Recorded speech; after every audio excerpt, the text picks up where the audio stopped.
from Studio 6B in the Fimple Jamont Recreational Center for the Fashionably Exasperated, it's Pran Funkels Live.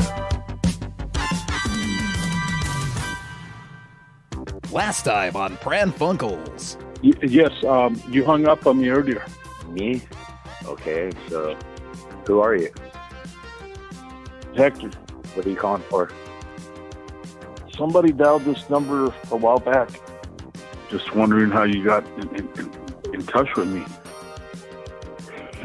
My phone rang, and you're on the other end of it. Who the hell are you looking for, buddy? Yeah, that's a good one, man. I don't know. I forgot already. I've been carving. Carving? Okay. Well, I must have called you by accident. I play. You play? Yeah. What you play with? I back down. Are you drinking? Yeah. Yeah. You need to go lay down. Where at? Wherever you're at.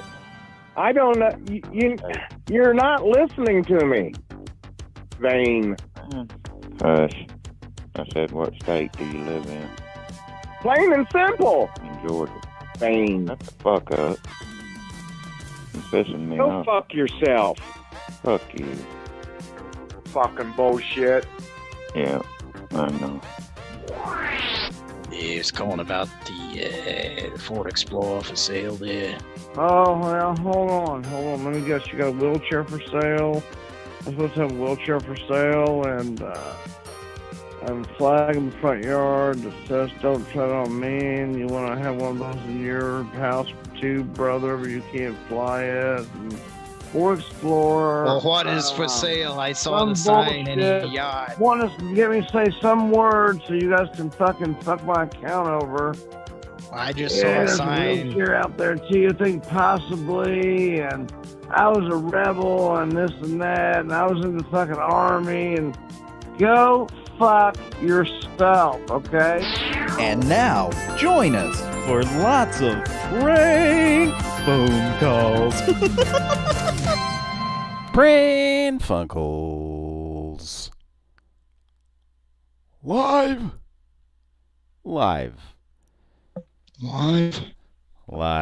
Welcome to the show, everybody. It's myself. I'm your host, Patrick. Cody's here. He's gonna do some dialing. Maybe Mike will join us later. We're gonna do some Pran Funkels tonight. And sorry about the little gap there that was between the two things, but I'll fix that in post. But yeah, I had to do an update on my player here, and it required me to do some shit that kind of fucked with it. Anyway, we won't worry about that. But We should explain why we played the Gremlins theme? Truncated Gremlins theme that sounded like it was off of a VHS yeah, recording from the 80s. That's right, yes. And that's because it was. That was the theme to the OETA movie club. And you might be asking yourself, you might be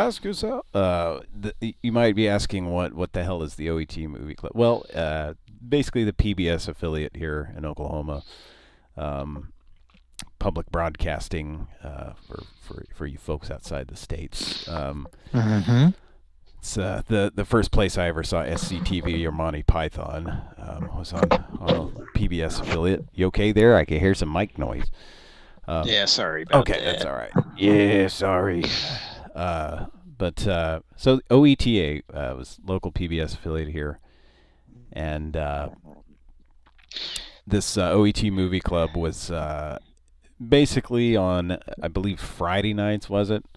It was for when it I was a started. kid, I think it was Friday nights, wasn't it? It was Friday and Saturday for a certain amount of time. That may have been, I don't know how long that occurred, but You're right. it was pretty much a regular thing that they would show old movies, and we've talked about it on the show. I'm sure. I do not a lot, but we would And we've also mentioned many times that we didn't have cable as kids. Right. Yeah. So what are you gonna do on a fucking Friday night after 10:30 or 9:30 or something? So I spent a lot of Friday and Saturday nights watching old black and white movies with my dad. Mm-hmm. They were good. And it was hosted by a guy named B.J. Wexler. Yeah. Well, who was kind of a character. Yep. He was, I guess, resident movie buff on OETA there. I guess he was. And it wasn't like supposed to be wacky. Right. Per se. Well, the opening, this opening theme, I beg to differ, sir. It was a little bit tongue in cheek because the intro. I was thinking it'd be nice if we could play it for our live audience. Like the video. Yeah, I could probably do that. I'd have to set something up here, but it'd take. If it would take a lot of time. It wouldn't take a lot of time, but this is an audio show. I'll tell you, if you want to see it, just put in OETA Movie Club original opening or OETA. It's basically the name of the video is OETA Movie Club's original opening from 1988. That was the first year that he hosted it. Before that, his thing was he had a popcorn machine that he stood next to, and he always had a bucket of fresh popcorn. That's right, yeah. Which you never actually saw him eat it. He just acted like he was about to eat. He might have eaten like a kernel here and there when they were throwing it back to the movie. Right, yeah. He would basically come in on breaks. They would take breaks during the movie, and he had a lot of like interesting every 30 facts. minutes. It was kind of like Mystery Science Theater. Right, yeah. So we'd come in and he'd have... about every 30 minutes, he'd come in and like have fun facts about the movie. And he had a segment in the show where like viewers could send in pictures of themselves with celebrities. With Clue Gallagher and all that. It was usually amusing because it'd be people you'd never heard of, celebrity with somebody you'd never heard of, or it would be like some celebrity that had nothing to do with old movies, but he'd still show the pictures and stuff. Yeah. So it was a little local thing, and it was pretty cool. And my voice got very nasally there. Just suddenly I've got something going on with my nose, but I'll take care of that in a minute. So it was a fun little show, and we would tune in because BJ had and I was talking to Justin about this the other night too. I was like, we talked about it. So BJ passed away recently. Yes. This BJ Wexler guy a couple days ago actually, and so a lot of local people are like, oh, it's and I guess he was originally from Buffalo, New York, but so he anyway, I was asking Justin. He has that in common. Maybe not Buffalo specifically, but I was thinking about one of the other interesting Oklahoma celebrities that we've talked about and I've impersonated on the show. Dallas Beck. Yeah. He's also from New York. He's like from he's from Manhattan. Yeah, I think. Yeah, he's not from Buffalo. Those are two different worlds, but all the interesting local celebrities in Oklahoma are not from Oklahoma. Yeah, that includes you. Me? That includes me? I'm just kidding. I sound like I'm not from Oklahoma. I sound a bit like Alan Thicke right now. Yeah, with my, I don't know what happened. Yeah. Like I got on the air and I started getting. I think I have COVID. Started getting sweaty and hot. I started getting. It's probably from all that Crystal Light you chugged. All that aspartame is building up in your system. And then I danced. That's good for you. I danced around because I couldn't not dance. Things were getting snorted into your head. Some people mix that Crystal Light powder into water and drink it. I just snorted. Yeah, that's how he did it. Anyway, so B.J. Wexler passed away at the age of 83, which I thought he was a bit younger. I was kind of surprised, like, but the thing about him, I was talking to Justin with him, and I said, you know who B.J. Wexler is? And he said, oh, yeah, because this OETA is like a statewide channel, which is kind of unique because... I think it's KETA in Tulsa that they would show the movie club there also. You see all this... Basically, the Tulsans and everybody in the state of Oklahoma sees the same thing we see on OETA. It's like Oklahoma. It's just like but it's it's PBS. But anyway, and it's kind of unique because it's not like that with any other channels. Like Tulsa has their own NBC, ABC, CBS, Fox affiliates, and that sort of. So anyway, so Justin knows, he knows, being up in Tulsa, he knew who BJ Wexler was, and he said he was talking about, like, he was like, I guess the most memorable thing, or not the most memorable, one of the memorable things was just his the hair, like the curly, puffy hair, and he said, Justin was saying something like, that's like the exact same hairdo my grandmother had, or something like that. So, yeah, so he had this. Perm. It was like a permy, like a froey kind of perm thing, but anyway, so poor old BJ passed away a while back, and the movie club was we would always tune in and. And once again, the thing that always happens with Pran Funkels, we did mention him last week. Did we? And then he died. Well, it's because we were talking about the OETA bumper things that would play. That's right. Yeah. Smooth jazz. And then we stuff. were talking about somehow he got brought up. Right. I know that, but anyway. And we had heard from somebody that. I guess that's why I heard is because we brought him up. And okay, I heard that he was not doing too well. Yeah. Last week, 1 week ago, I heard that he wasn't doing very well, and then so he was he passed away. Kind of a public figure, a local public figure, and rest in peace, BJ Wexler. We'll miss you. And the movie club. The movie club was taken over by some other fucking asshole. No. Taken over by some other guys. He basically did the movie club for 20 years. He did from 88 to 2018. No, that's 30 years. Holy shit! Hang on, is that right? I thought they said I don't know. He retired in 18, so he did it for 30 years. I saw a thing that said over 25 years. Okay. But no, yeah, I thought the same thing. Like, wasn't it at least 30? I think he retired in 2018 from the show, and this other guy took over that's doing it now. And tonight they were showing. What did I say they were showing tonight? Because it's now a Saturday. Really old movie that only grandpas know about, called Best in Show. Best in Show, with Catherine O'Hara and Eugene Levy and all those guys from Waiting for Guffman and Mighty Wind. Feces Creek. Feces Creek, yes. Anyhow. Yep, BJ will be missed, and there's a new movie, but it'll never be the same without BJ Wexler. And we always, as kids, we thought he was just kind of a silly-looking guy, and we kind of, made jokes about him and stuff. I think just about every city had a guy like him on local TV. Yeah, just like some goofier than others. He was probably one of the lesser goofy ones, but and Cody had asked guys that would show an old movie and talk about it. Right, yeah. So people kind of probably can.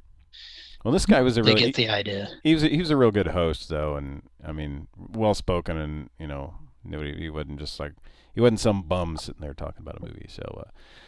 But Cody was asking, do we have any clips of him like talking or something? And I was like, well, there's no.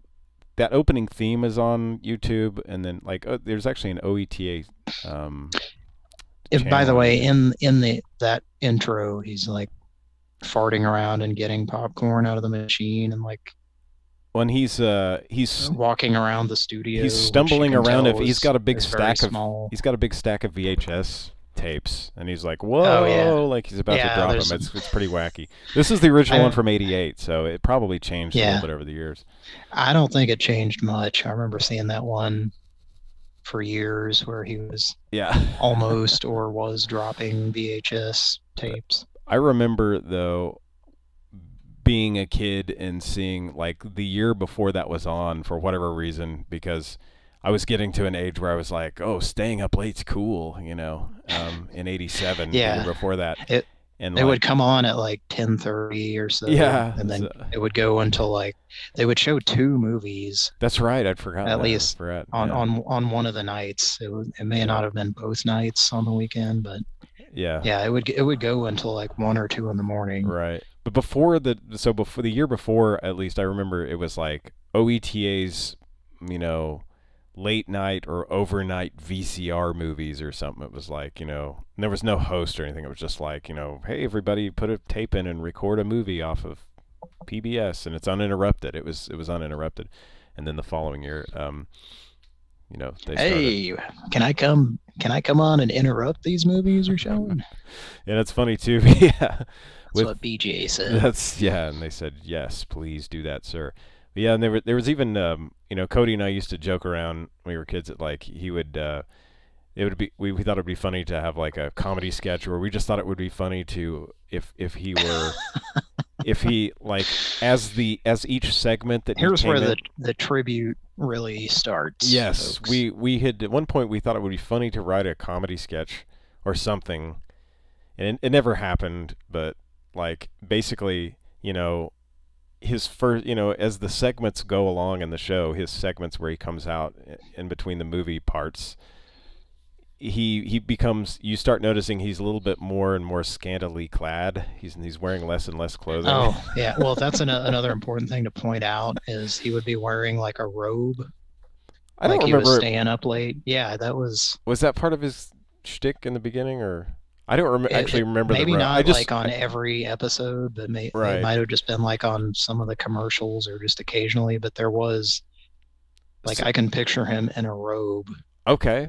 I don't hosting that show. I don't remember that, but I do remember us saying like, He comes out and he like comes he's out and not wearing he's just- anything under the robe, and it's kind of 'cause open. he was like the thing is he had this real smooth voice, and he was actually the DJ, if you want to call it a DJ, on the Oh yeah, on KKNG Easy Listening. I almost forgot that. Yeah, he was like the DJ on the Easy Listening back in the station. 80s. Yeah, back in the 80s, Yeah. or maybe even late 70s, but I'd so forgotten that. he'd come out and he had this real smooth voice, so we thought it'd be funny if, with each segment he was wearing less clothing, and then finally he's just like in a robe Oh, and my nothing robe.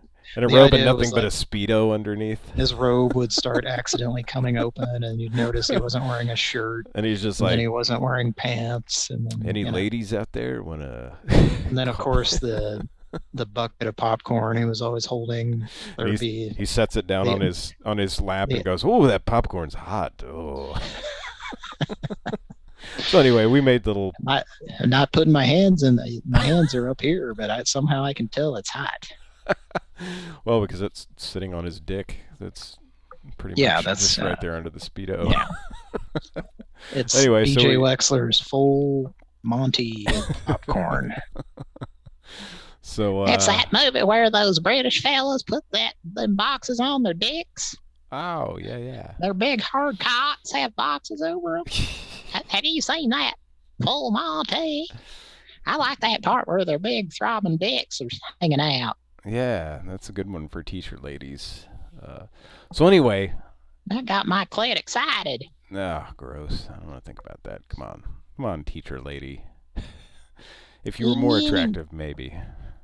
But you're gross. Okay. Anyway, Your clit is not worth thinking about.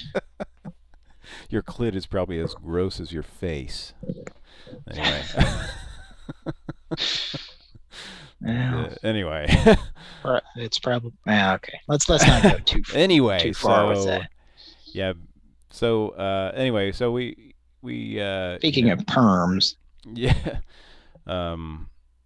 Anyway, R.I.P. B.J. Wexler, and we never wrote that sketch. It was just a funny thought we had, and we pretty much did, but but never actually wrote it or did it because I don't yeah, know. At the it time, I think, probably would have been a waste of time. well, I think that some people at the time, it's such a, he's such like a local guy. Like who would even get that? Who didn't know? I mean, 'cause we were kind of weird kids that we even knew. I don't know. I guess maybe more people knew about the movie club than I thought, but we were, it's like I don't think many of our friends knew about it. So it's kind of like, it's one of those things you have this silly idea and then you start thinking about it. You're like, nobody would get this except for us. And I mean, that's no reason not to do it. But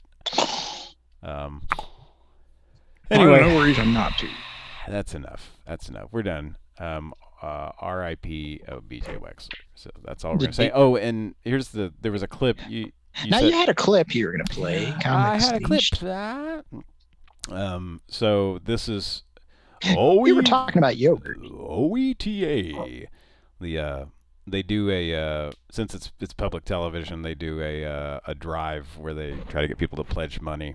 I think it's twice a year or some shit now, but probably has been for a while. But this is one that they did with BJ Wexler in it, so you can hear his voice here for a minute. But I think it's kind of a funny little promo video. But what's happening in the video here is, I guess people are, they're trying to illustrate the point that if you pledge the money for our shows, you're basically part of them, you're backing them, so you're part of them. So what's happening is this guy is just sitting at home, and then suddenly he's sitting next to BJ Wexler in the studio, and he reaches over and starts eating BJ's popcorn. So anyway, here's the clip. Yeah, and trouble ensues. Here we go. For your contribution of $60, you'll receive the OETA ball cap as our way of saying thank you.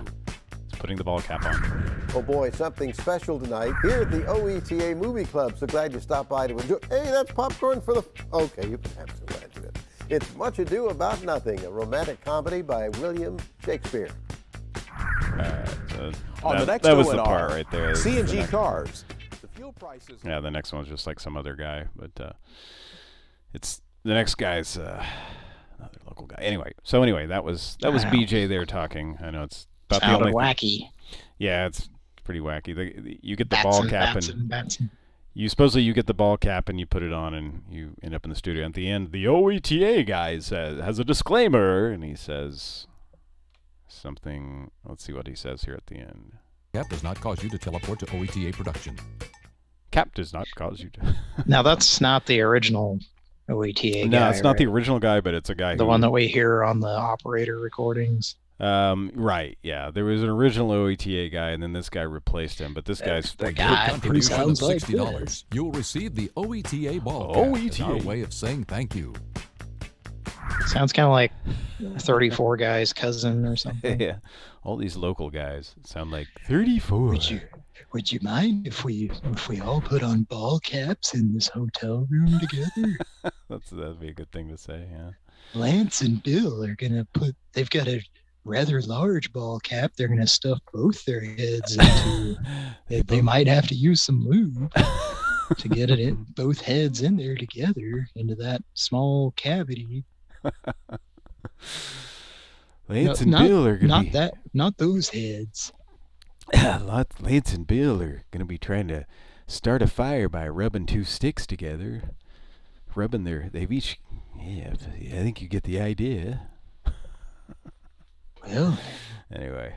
Some call them sticks. I call them logs. Yeah.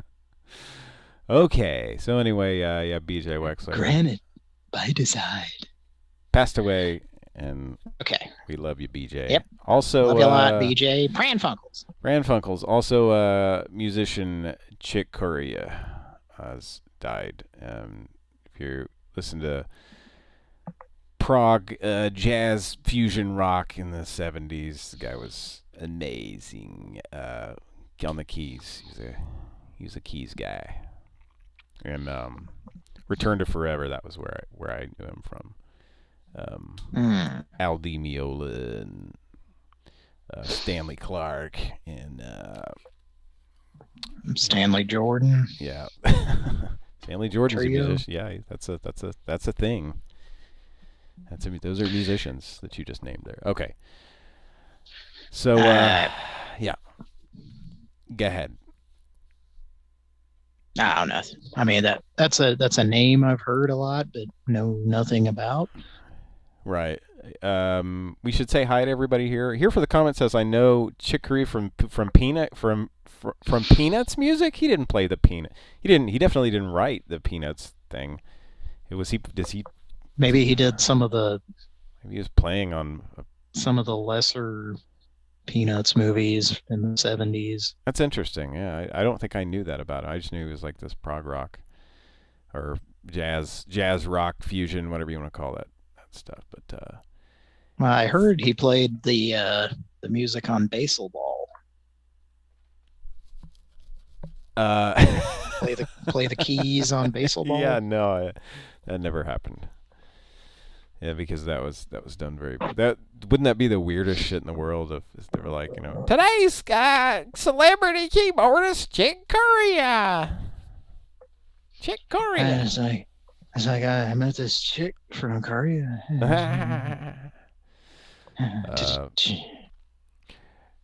name is Chick Brenner, and I'm a winner. Deep.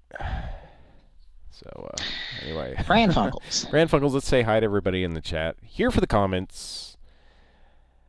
I'm not real sure why I sound like... you probably sound like I do on every show. I sound like John Ritter tonight for some reason. I'm John Ritter, and I'm here to promote my new program, Where There's a Will, There's an A. You remember that? Was that him that did that? Uh-huh. Yeah, it was like, I don't know. I thought that was... he was just their spokesperson. I don't know if he made it up or he was... I thought that was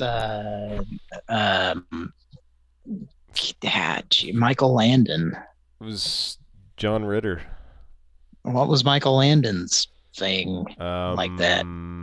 I don't know. I think we're gonna have to Google this one. Yeah, we can Google. I'm like 100% sure it was John Ritter, and it was like for kids who weren't doing well in school. There was a program called Where There's a Will, There's an A, and he was like just very kind of soft spoken about it. Let's look this up. Where there's a will, there's an A. And then let's put John Ritter and see if we get something here. Oh, yeah, you're 1988, right. John Ritter infomercial. Where there's a will, video there's an of A. Here we go, folks. We're gonna listen to the whole thing. Somebody's stupid ass shit they put on. Hi, I'm John Ritter. And if you have children in high school or college, it sounds like talk what to you you were about just their saying. grades. Grades are a lot more than just a letter on a piece of paper. Telling you, They I are the sound like him single tonight. most important measure by which your child will be judged by prospective colleges, He's, graduate schools, and first employers. I'm channeling my John Ritter tonight. Even their class folks. ranking is determined solely by their grades. Grades are critical, but they're also a source of tremendous pressure, anxiety, frustration, and even humiliation that can radically affect your child's self-esteem and personality. I just want to hear him say that. That's why every high school and college student in America... Michael Landon also was on it. Oh, did he? Okay. There's an A, created by Professor Claude Olney of Arizona State University. It teaches students how to study smarter, not harder. Before Professor Olney's seminar, I flunked out of school. After Chuck Professor Olney's Pangrazi. seminar, I've had 19 You straight should A's look this and guy not up. one B. See how he's doing in My life. grade point average has gone from Let's take a listen to this. Carol Scott. 3.4. The fact that that could happen at all What are we listening to? is amazing to me. The fact that it could happen after. Are you playing something, or are you just talking about mine? Yes. Let me unmute. Okay. It's fucked. Yeah? Yeah. I know what this. Ugly. He's clean. Oh. Has a fucking whistle. Nothing. No. Oh. Nothing. I mean shit. Yeah. He curses. Yeah? But never around children. Oh. No criminal record. Yeah. No parking tickets, for Christ's sake. Nothing. No bad habits even. Oh. Sex, yeah. But man is a sexual being. Yeah. Fucking Darwinian. No. Can't do shit about that, Jack. No. Hell, I wouldn't want to.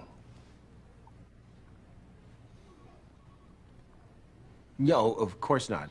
I'm not advocating celibacy. Hope not. We're in a fucking human race. Yeah. Fuck large women.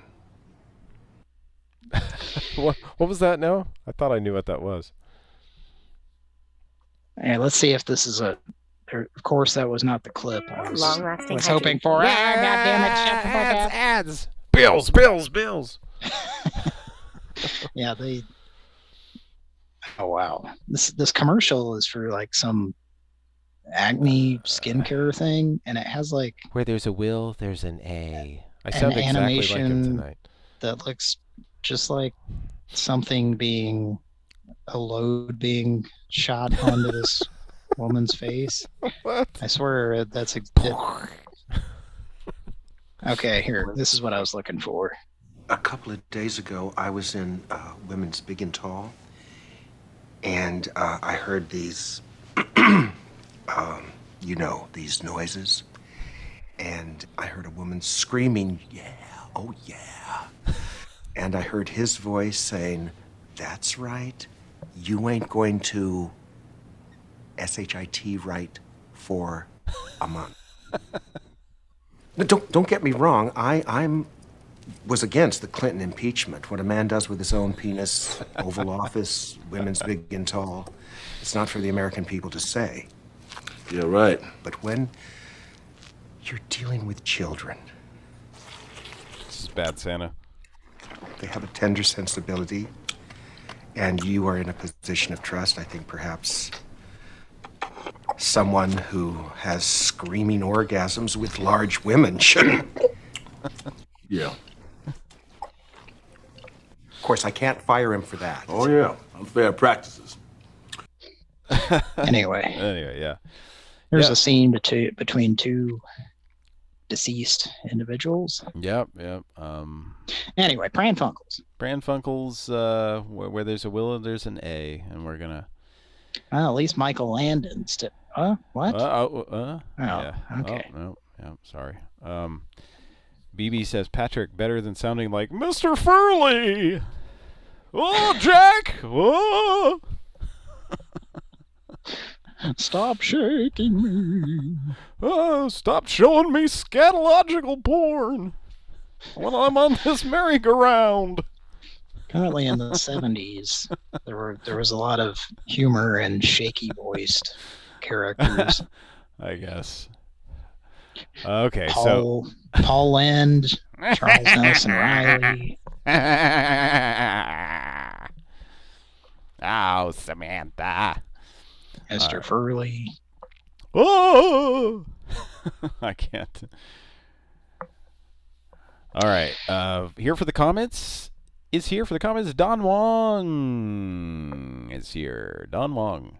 BB is here. Hi, BB. Who else is here? Let's keep Mr. going. E. Hamburglar is here, and he says, just realized Ritter and Billy Bob were in both those movies. Yeah. Talking about Sling Blade also. Uh-huh.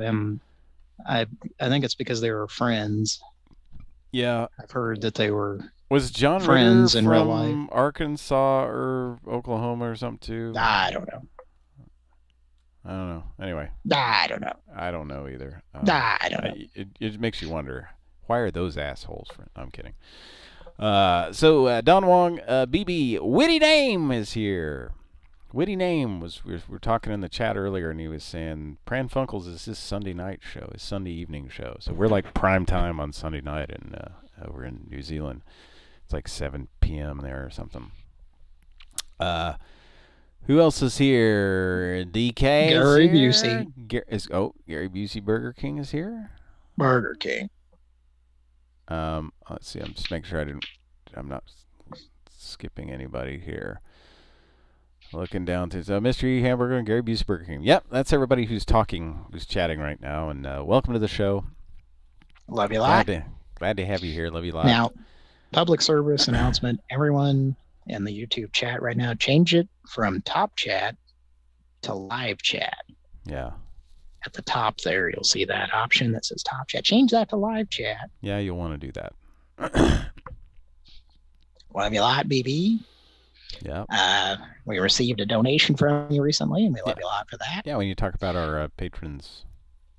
We received a donation from, I think it was Kristen recently. Yeah. Cool. And very cool. Thank you. There was a request, and we still haven't gotten around to that. Haven't had time.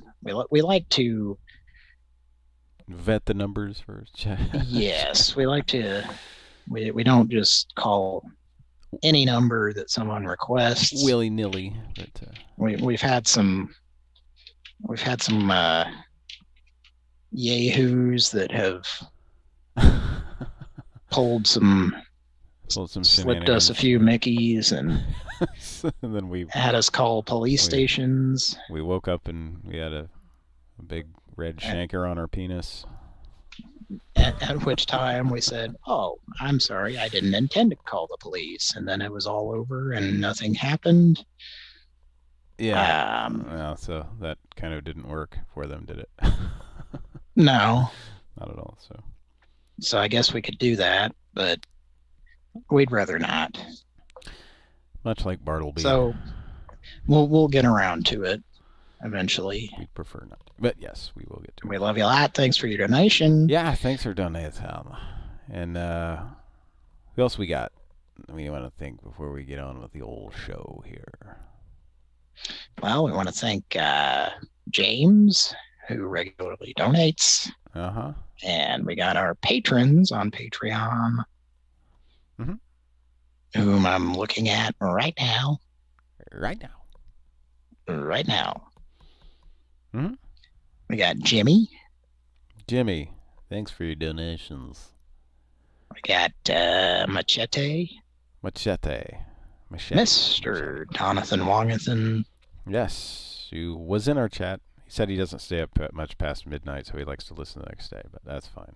We'll accept it. What are you, some kind of gremlin? Yep, he can't stay up past, what's the gremlins thing? Yeah, that was, that was another thing, the OETA movie club. We forgot to mention, he used the Gremlins theme as his theme. And his opening theme, and we used to think that was I don't funny. know why. I still don't know why. He just liked it. He was just like, I'm using this for my opening theme. And they were, I guess. That's another discussion Justin and I had. He said, well, how do you think they got the rights to do that? And I said, well, a lot of TV stations just have like kind of an open-ended, like they have a license that just includes a shitload of, music and video that they can just play, that they pay for, and that was probably and it's just not like they included were gonna release those on DVD, so they didn't have to worry about. I'd like to have all 874 episodes. And if they did, they'd just replace the theme with something that was like a crappy MIDI from the 90s with some lyrics. Here comes BJ Wexler. He's gonna watch a fucking movie. And then like they wouldn't actually have the parts of the movie. They'd just have the pre-recorded parts, that they aired. Oh yeah, because they couldn't get the rights to the movies either. So well, you could just watch the movie if you want to do that, right? Yeah. And then just insert. I don't know. I just want to watch the movie and then pause it on every 30-minute mark and hear what BJ had to say. Yeah, I mean, how much do you think he did per movie? Like 15 minutes or so of actual video? Yeah, probably. Something like that. Anyway. I mean, it was every 30 minutes, pretty much. Right. Okay, so go ahead. We were talking about patrons. And I was going to say, I'm pretty positive that was the first place I saw It's a Wonderful Life was on there. I think so too. Because it was before they were showing it on. I think you're right. Networks or NBC. I think you're right. Yeah.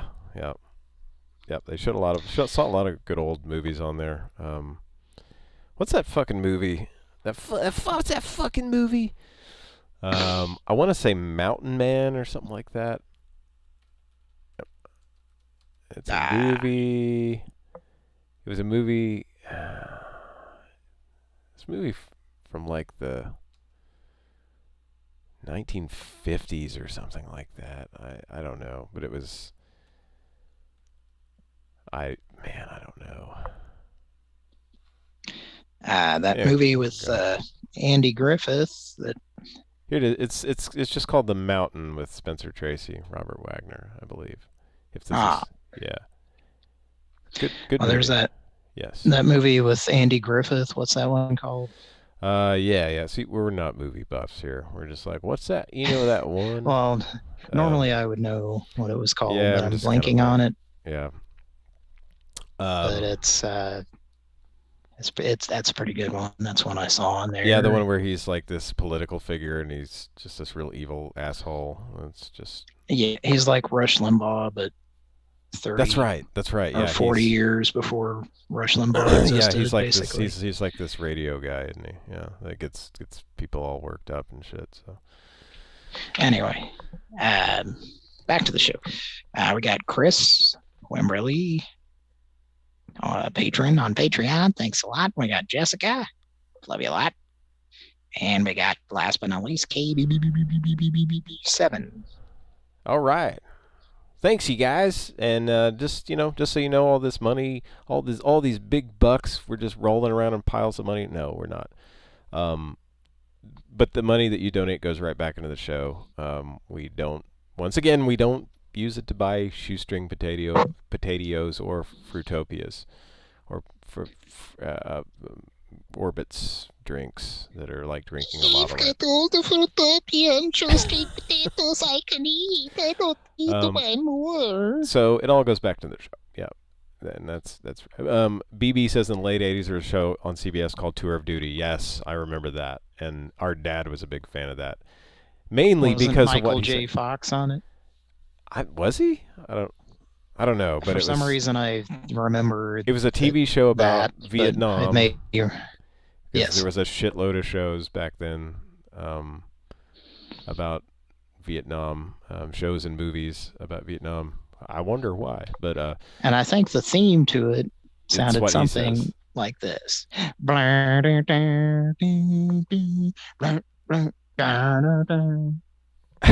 I don't know what you're singing there, but it was painted black. Oh, okay. Oh no, you're thinking about The Time Life of Vietnam. Well, Vietnam wasn't it a great time book that you could buy?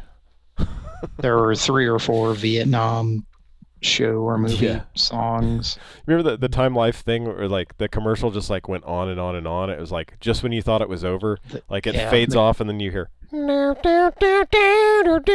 the music starts back up and you're like, fuck. Yeah, the commercial was longer than that song is. Yeah. It's like a re-edited. It was seriously like dance remix of that it was song. Just too much. Anyway, the Tour Duty theme was painted black, and BB was saying when they released it to DVD, they stripped it out. Oh, of course. And replaced it with pan flute music. Oh, boy. Zamfir. Well, that guy's name is. A little bit racist, but, you know. Yeah. Because it's Vietnam. Oh boy. So anyway, yeah, that's interesting. So hey, thanks for joining us. The Rolling Stones were only allowing liqueur companies to use their music at the time. Yeah. So that is kind of weird. I guess they just wanted too much for it. I don't know. Anyway. Mudslide area. Oh, that brown sugar. All right. That sugar used to be white. Burn brown. And then I had diarrhea on it. Well, that ruins it for me. How's the rest of the story? As Mr. Harvey would say. All right. Also dead people. Pran Funkels. We talk about dead people all day. So you got the phone lines all open and ready to go? I believe so, yes. Now, to all our patrons, we love you a lot, and we want to fancy you. And I want to play this little tune for you. Okay, go ahead.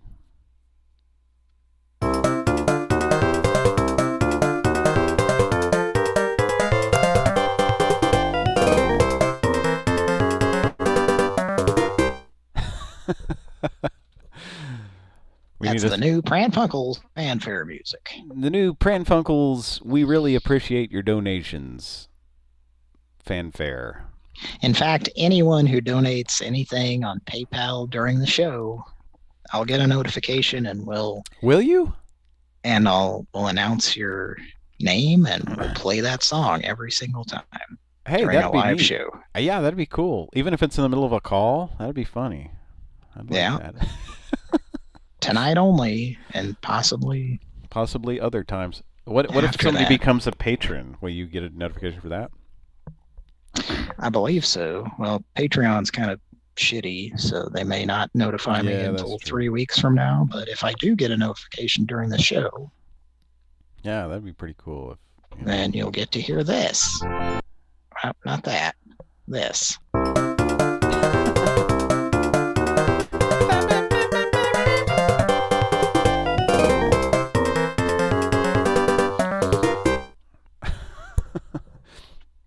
You know what we need to do? We need to take that and just speed it up, where it's about half the time. So,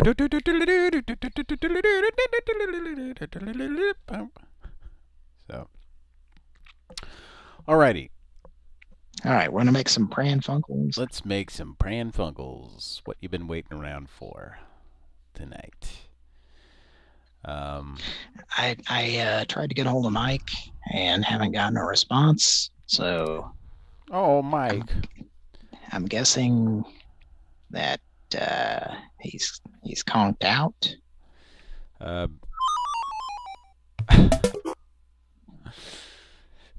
Did somebody just lose on Buster Brothers or something? Bust a move? I like to think they lost on Pang or Pumping World. Oh, okay. Pumping World. If they're in Japan, their pompadour fell off. Pompadour wig, yeah. BB says, I'd love one of those OETA movie club teleportation hats for being a patron. Well, it's called a ball cap because that's what Grandpa calls it. And if you look at the commercial's kind of old that I was playing there, but I've got my OETA cap on. Don't strain your vocal cords now. I'm doing the opposite of straining them, actually.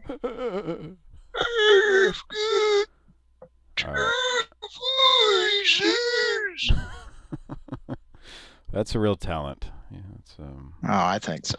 I mean, seriously, I can't do that. Who the fuck can do that? David Lee Roth. That's the only other one. All right. And if Mike was here, we'd hear lots of.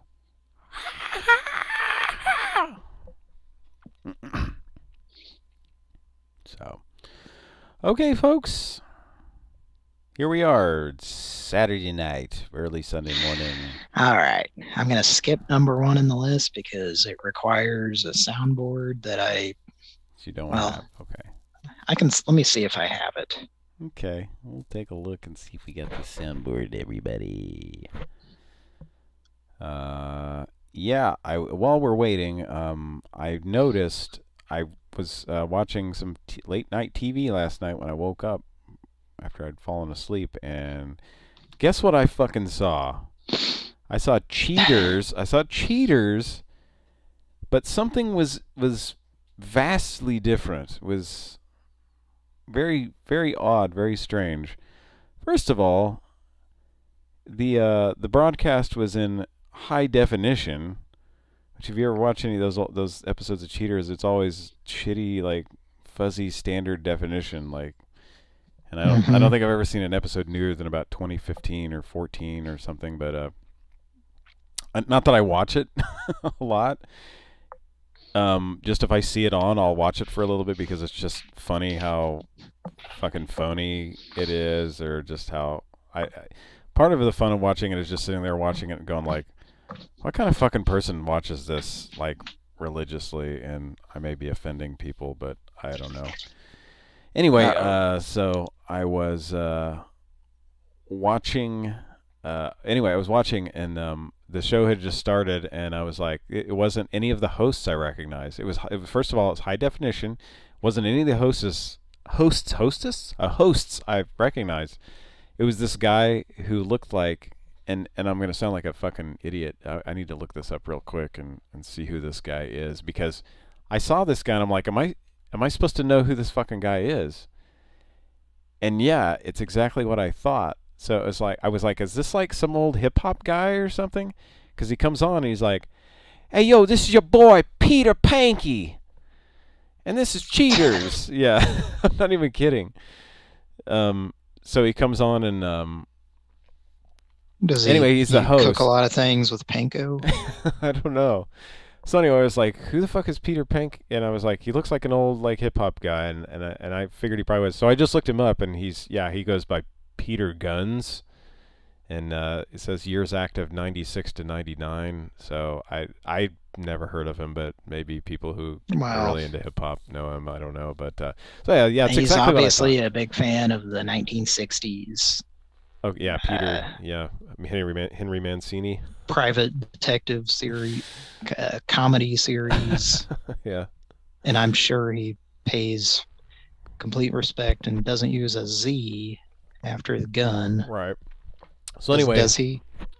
Oh yeah, it's a Z. Yeah. Oh God damn it. Anyway, he comes on and he says, "This your boy." He says, "This is your boy, Peter Pankey." And so it's like, okay, and yeah, it was a fucking it was an episode from 2020. I'm like, what the fuck is this? And they've slightly updated the graphics. They still look, shitty, but like new shitty. And then another thing I noticed is, you know how they'll throw back to a previous episode, and a guy will come on there who got busted and be like, "Oh, that really sucked. I'm so sorry, and I shouldn't have done that." So it was, they did that, but in his, like, I noticed in the background, because it's always a guy like sitting somewhere in the studio. In the background, I think it was digitally added. They had like those Edison light bulbs, that are like real popular now. So it's like, look, this is modern. They've modernized cheaters. So, and also another of note, maybe I noticed. I believe it was Clark Gable III who was in the flashback episode that they showed there. R.I.P. Another dead person. So, who? Clark Gable III was the host. Yes, he hosted. Okay. He hosted Cheaters for a while, and then I think he died. He committed suicide or something. He died of AIDS. No, it's not. No, we're not. Now who did? Who's that? That Freddie Mercury. It's hilarious. Like, what the hush. You're starting to piss me off. Hush. He told you hush. Well, he told racist food worker.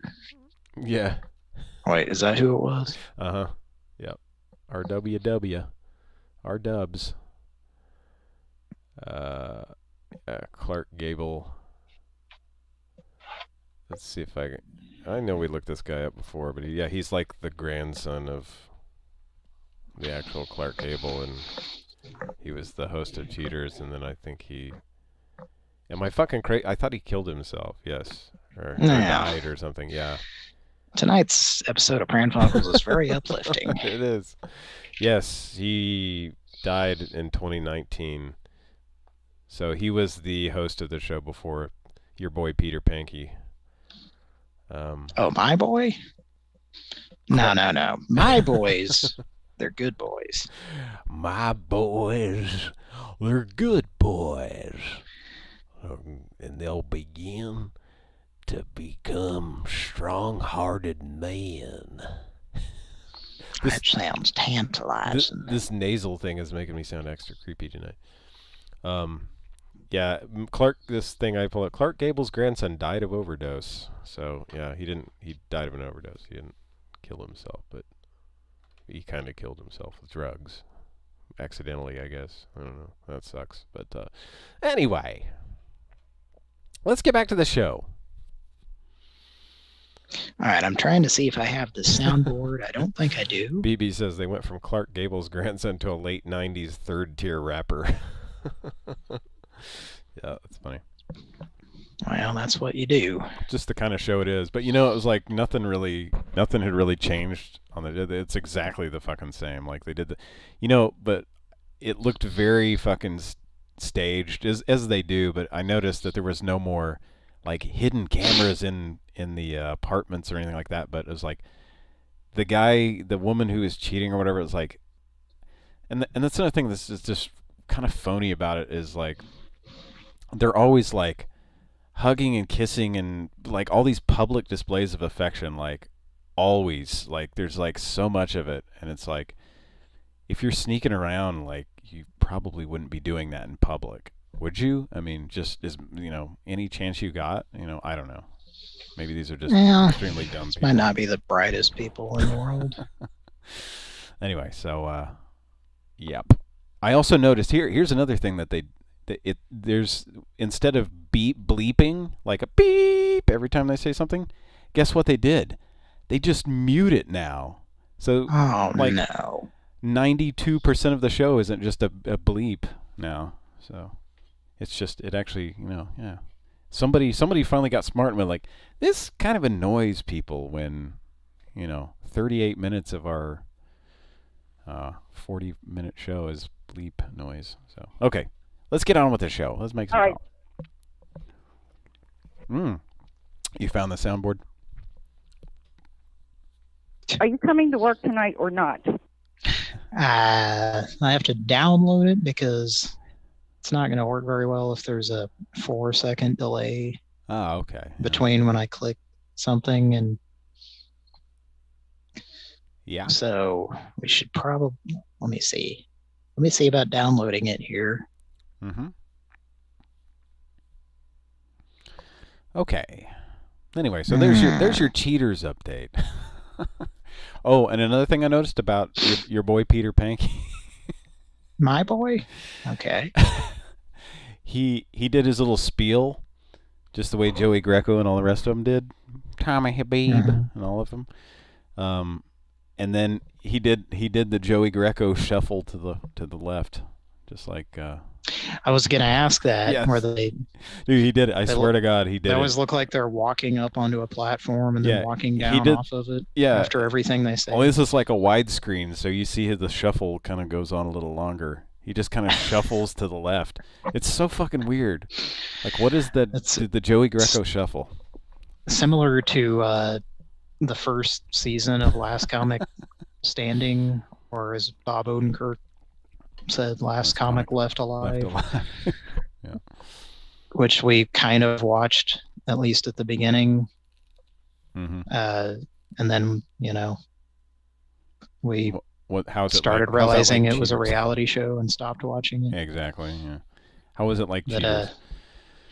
Because Jay Moore hosted it, if you Okay. recall. Yes, and yeah. he did like the exact same thing, but kind of almost exaggerated, where he would like trot up onto this platform to address the comics or something. Yeah. But we used to make fun of it because every time he'd be like, okay, well. Like he just like he was taking a shit. Like he was just got off the toilet or something. Well.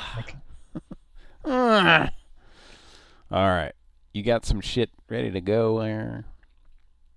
Or is Tommy Habib gonna have to come on here and say, Hey, man. I'm Tommy Habib with Cheaters. Why are you cheating? Would you mind not cheating on your significant other? I mean, well, actually, like don't not do it, because then I might be out of a job. What? Oh, I'm fired? All right, bye. All right. Oh, boy. Oh, boy. Bert, are you coming to work? Yeah, once again, 4-second delay. So now I can't see a way to easily just download the entire soundboard. I can download every single clip individually and compile it into a soundboard. Does everyone want to sit and wait while I do that? No. Well, instead, let's just be angry at Mike. Yes. Okay. All right, we're gonna skip that. That was gonna be a attempt to get a hold of the self-call self-call to that we can't get the correct sound. We tried that last week and could not get an answer. I think we called several times. Okay, let's move on to number 2 in the list. This is another famous individual or couple, I should say, that did not work for Burger King. Oh yeah.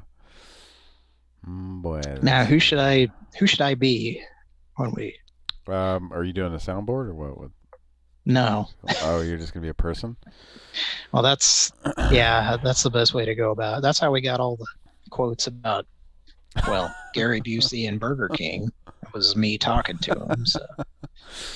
God, I don't know, man.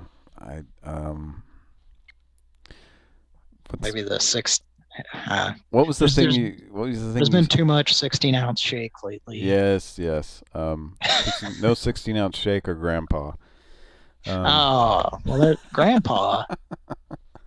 I've mentioned this before, but grandpa has gotten more and more decrepit over the years, which I guess makes sense. But when I hear grandpa from... He sounds more like this. Yeah. 7 years ago, he's more like...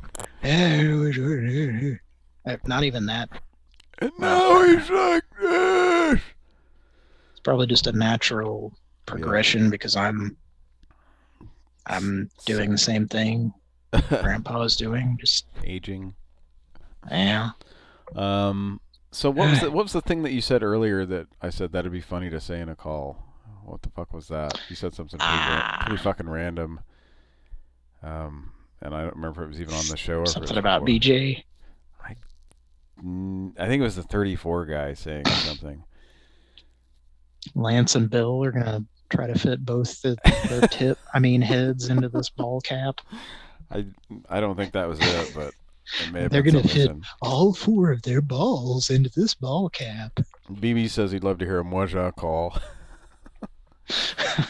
I could see Moja pissing Krusty Gary off.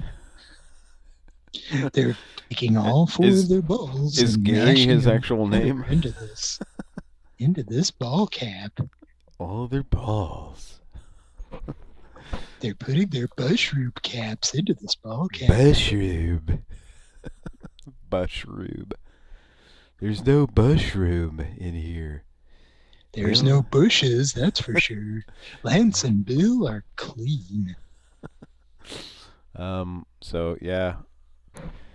We need to is the guy's name actually Gary? I don't know. Gary. It would have to be. We didn't name him Gary. All right, let's give him a call as Moja. Okay. Watch the chat for ideas. Not that I have any right now, but I might have some.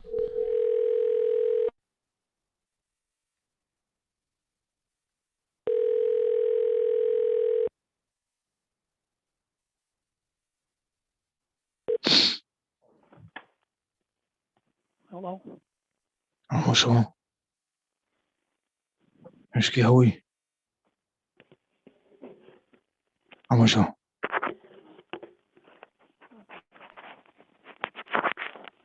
It's got shoestring potatoes. Hello?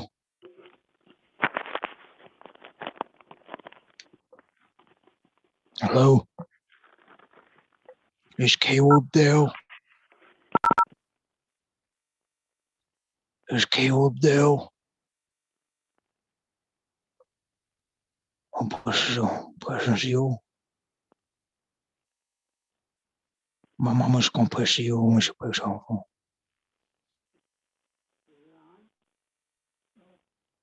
Is someone else?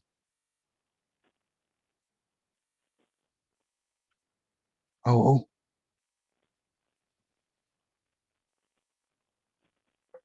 Caleb told me about the Nintendo Switch.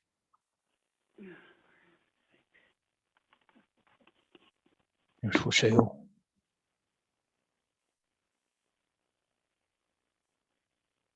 Moja.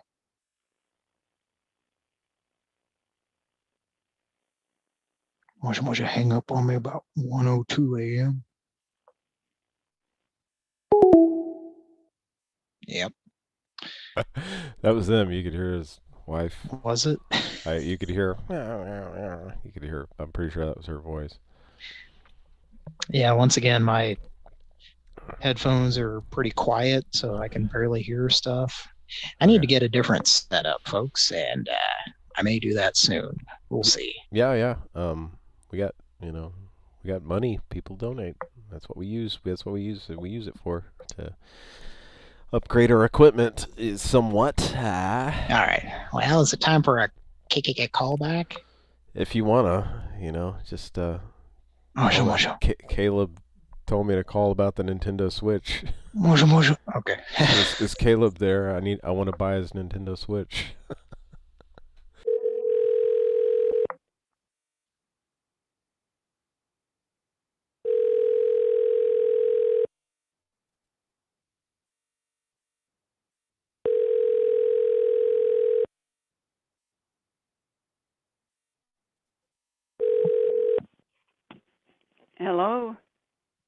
Yeah, I was calling about Caleb had a Nintendo Switch for sale. What? My boss told me to call because Caleb had the Nintendo Switch for sale. How much is it?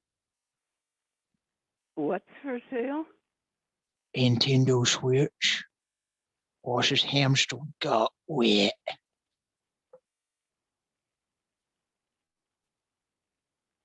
How much is it? I don't have anything for sale.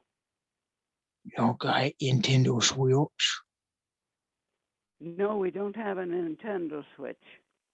I got you a Boca King Sauvé. Goodbye. Was plastic.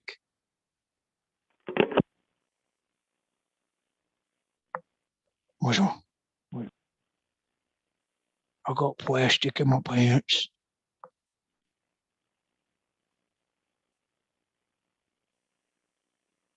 Was Mr. Goodball in the toilet tank.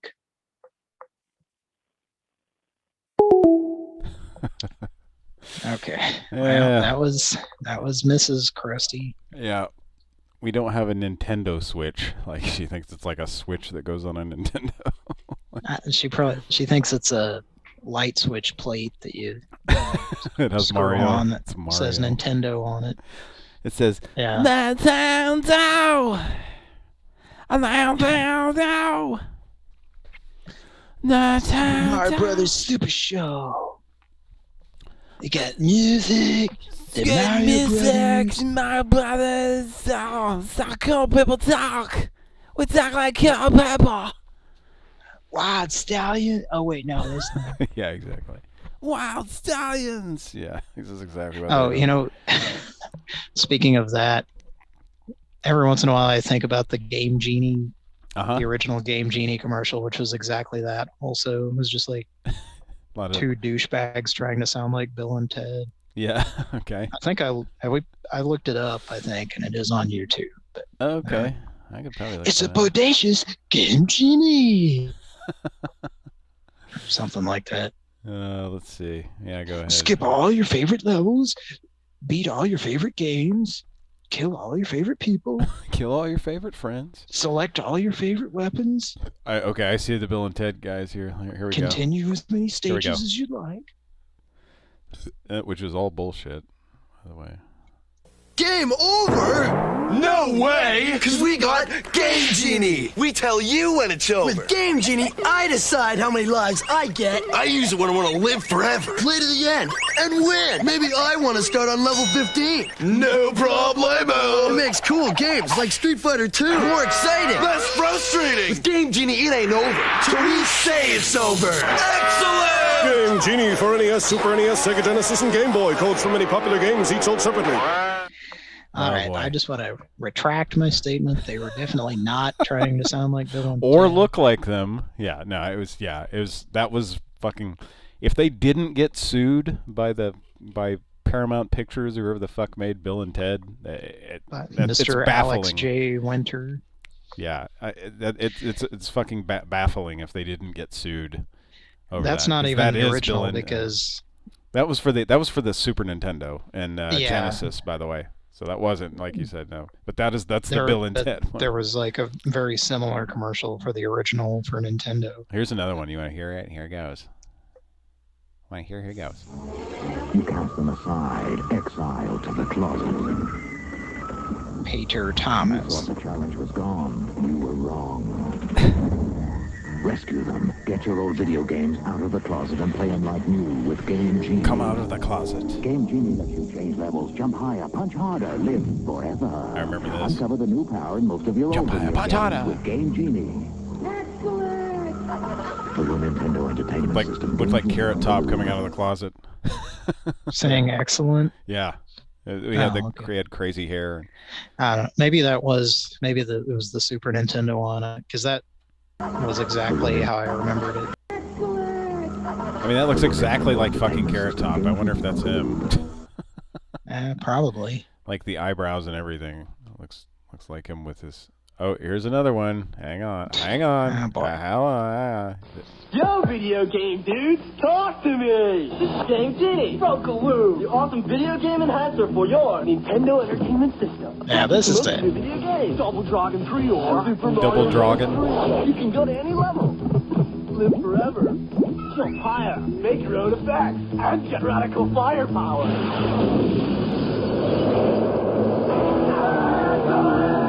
Go to any level, jump higher, stay bigger, live forever. Game Genie, the radical video game enhancer. Stay bigger. Lance and Bill want to Yeah. use that genie. So those guys didn't look like Bill and Ted, but they definitely sounded like them. And at the end, they yell out "excellent." So, and there's yet another one here. Oh, Maybe boy. one of the same ones. Do we want to do this? Let's see. Is it for Yo, Genesis? video game dudes! Okay, it's better audio. It's the same one, but it's better Nah. audio. So Talk to me! Excellent! This is Game Genie from Galoo, the awesome video game enhancer for your Nintendo Entertainment System. Attach it to most of your video games, like Double Dragon 2, Super Mario Bros. 3.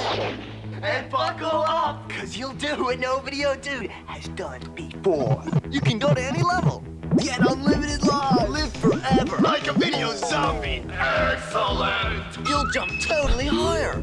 Make your own effects. It's longer. And Genie gives you more firepower. Go for it, Dudester.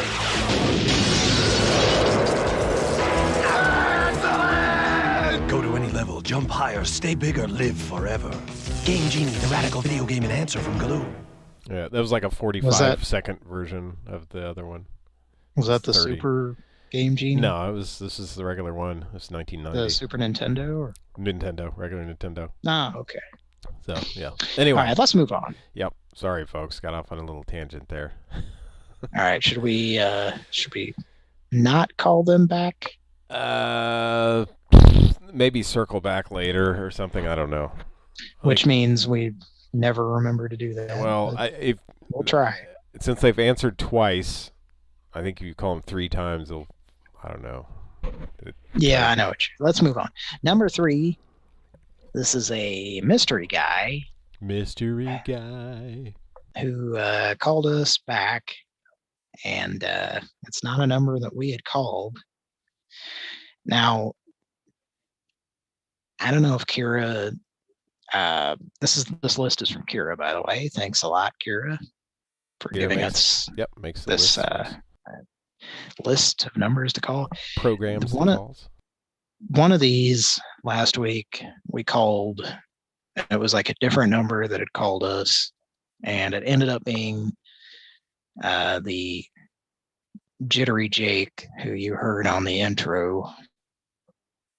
So we unintentionally called him, and he talked to Hector there. So I hope that's not what this is again, but we'll find out. We'll find out after this. On Soap. All right, we got a board, or are you just going to talk to him? Or is it going to be a Wimberley? Where there's a will, there's an A. More like there's a gay. Like that in that Sling Blade movie.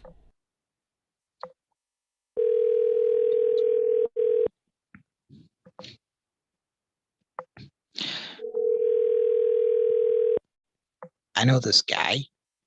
He could do an impersonation. I'm sorry, the person you are trying to reach has a voicemail box that has not been set Ah. up. Please try. He does an impersonation of that guy in Sling Blade. And he does a good job of this impersonation. It sounds a lot like him. You want to hear? Here he goes. I sure do enjoy biscuits with ketchup. And I like to eat Vienna sausages. And I also am a person who has mentally challenged abilities and stuff. Anyway, I'm just kidding. Okay. An exasperated gentleman, if you will. Wait, do you want to call that last number back and see if we get a guy pick up, or no? Are we done with it? No, yeah, We I only guess call we it could. once. I mean, we know we can't leave a message, but Yeah, I guess it did ring. Let's try it again.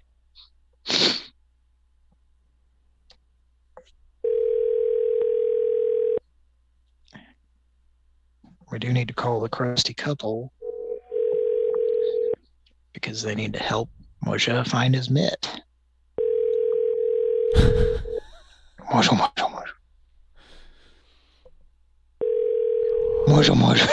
Help me. Ma'am.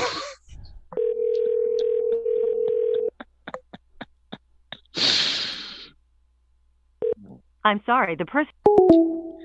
I was scrolling through a list of calls from a couple of years ago because I was working on something.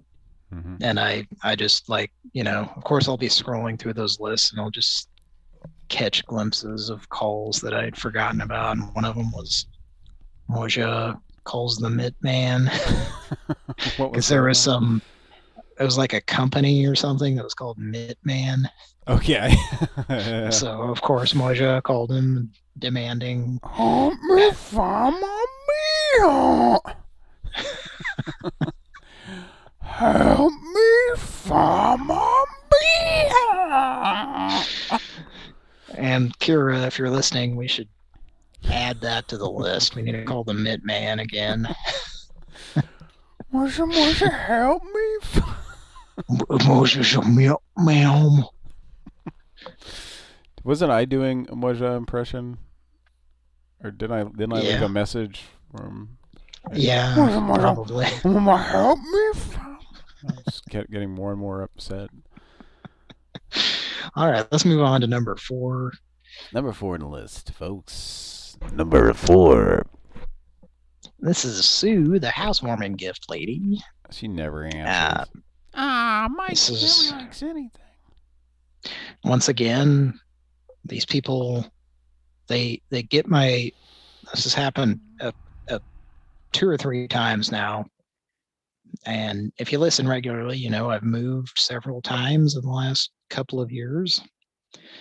You do a change of address with the United States Postal Service, and they immediately send out your information to every shit house, flop house, farmhouse, pie house, steakhouse,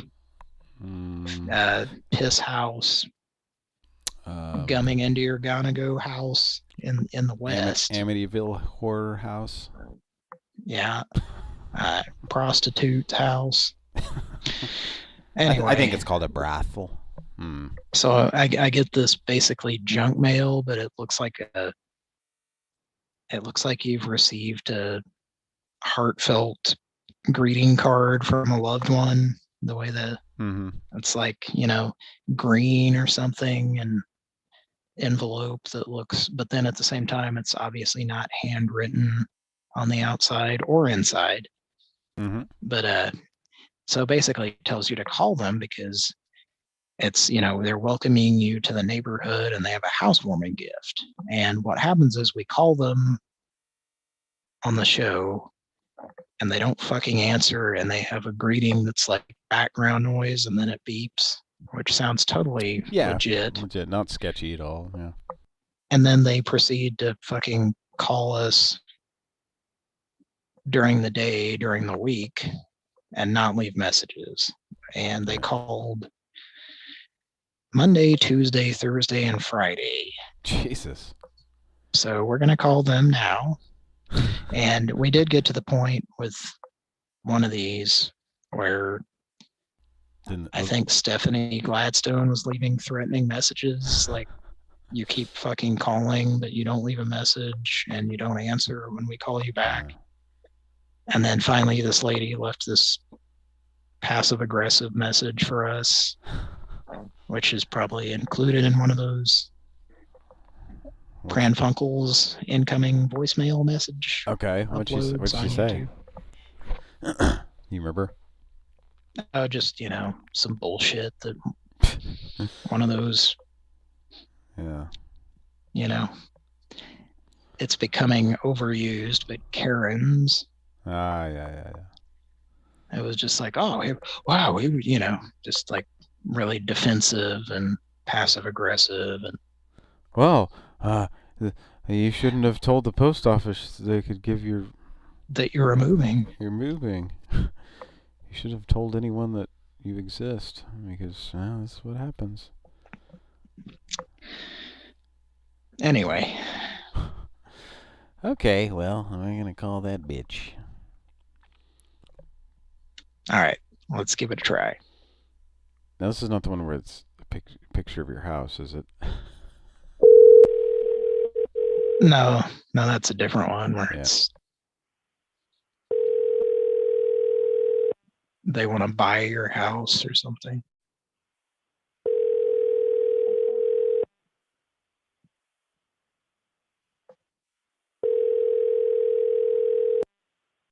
This one had a picture of Papa Smurf's penis. Hello? Please record your message.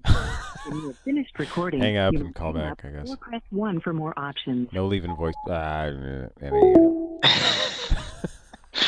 right. I was trying to hang up, and then they probably heard it. They heard some grumbling there for sure. A 1-second message. We did not get your message, either because you were not grumbling. Or you were taking a shit. Or there was an earthquake and your phone got temporarily disabled. Or maybe aliens landed from another planet.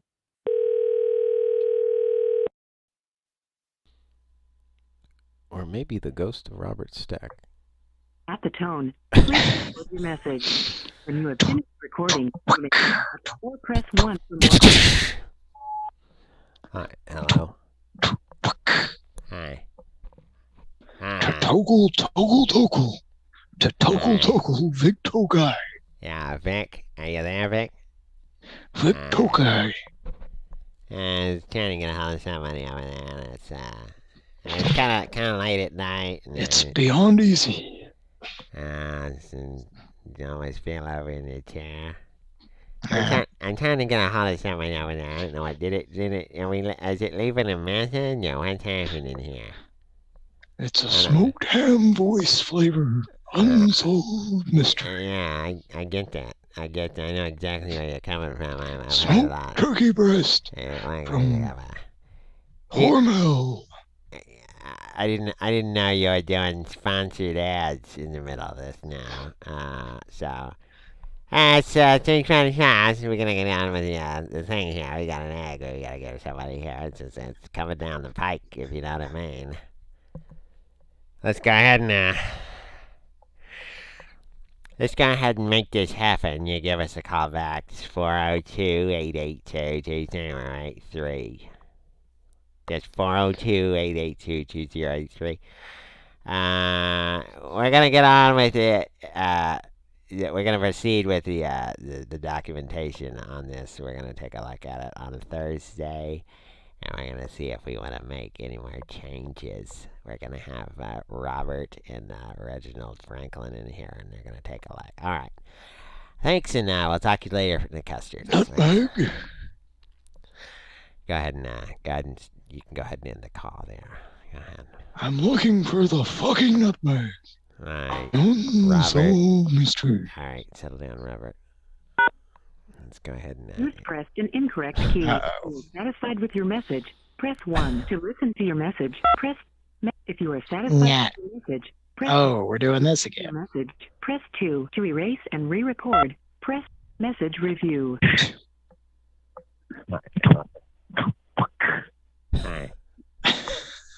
That's the whip is being cracked.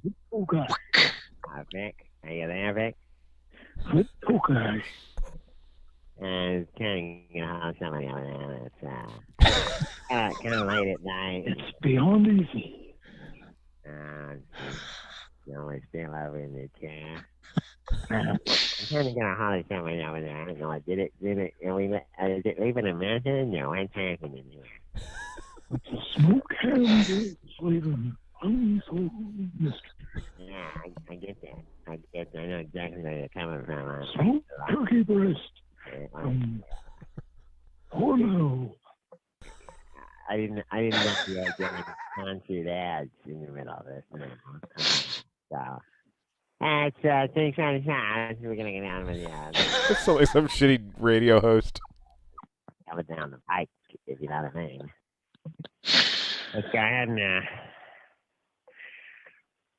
ahead and make I'm this picturing some Bud Court looking guy. Right, 3.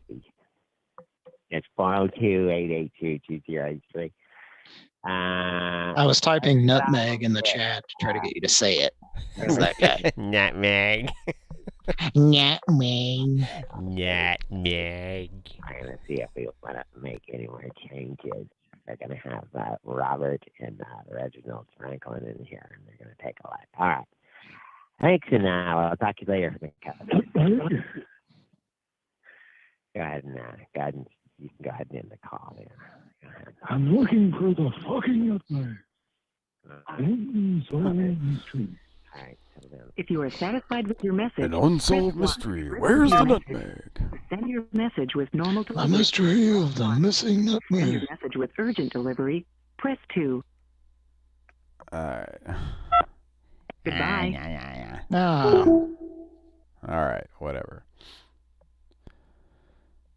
I needed to know if the message was sent a certain way or not. Oh, man. Well, we can only imagine that it was sent. Go ahead. Virgin. Is that loud? No virgin. Kinda.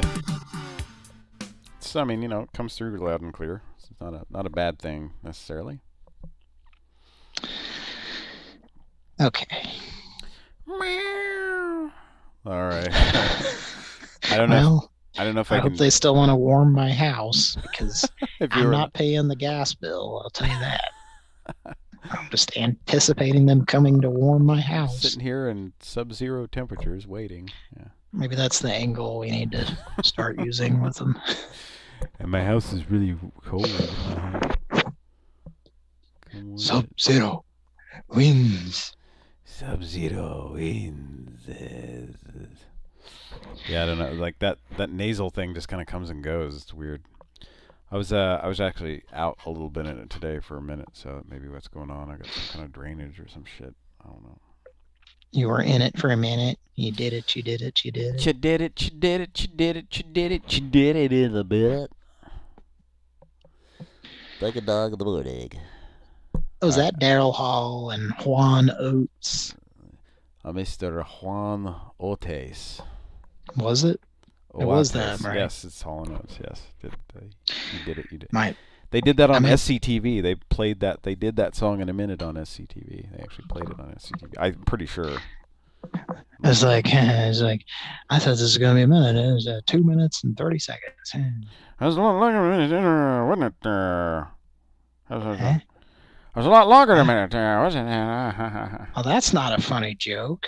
Yeah, well, it is because I said it in a strange manner. But no, what I said was funny. Well, yours said no. All right, let's call a gentleman. Do we still have the number of the mumbler, the guy like, except The he never muddy hangs up. mumbler. The guy that just never hangs up, no matter what you say. You can just he goes. I'm sure Kira has his number. All right, let's move on to number 5 in the list. This is a gentleman who called during the show. And I think we answered. We do know that his name is Will. It's either Forte or Farrell. Or Wheaton. Is it Will Wheaton? Will Wheaton. He was never on Saturday Night Live. Saturday Night Live! Folks, Hotel accommodations provided by Berkshire at the Omni. The Omni Hotel, 1-800-THE-OMNI. Hotel accommodations provided by the Hospitality Inn. At the Hospitality Inn, that's the one thing you don't get. Don't expect hospitality. It's only in the title. The person who greets you at the front desk will neither be pleasant or speak English. Now we join my favorite program, I'm Chillin'. Starring Chris Farley and Chris Rock. All right. I'm the ghost of Don Pardo. Go ahead. Yeah, somebody was shaking ham too. Yeah. All right, let's call this guy back. All right. I'm gonna step away for just a minute and get another beer. I'll be right back.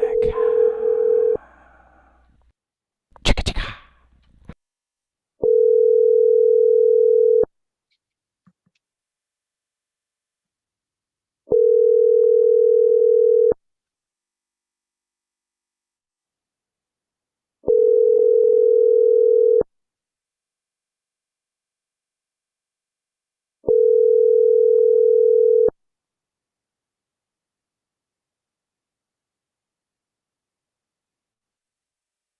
Please leave your message for... Okay. Let's give him a call back.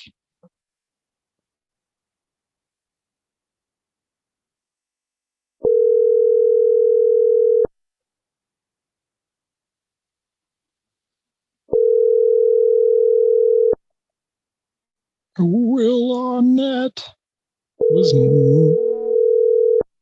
never on Saturday Night Live. Well, he might have hosted. I don't know.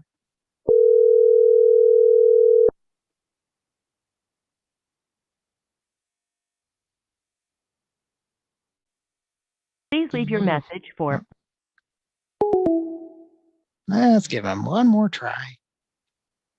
He did call and interrupt our show, so we gotta call him back 3 times.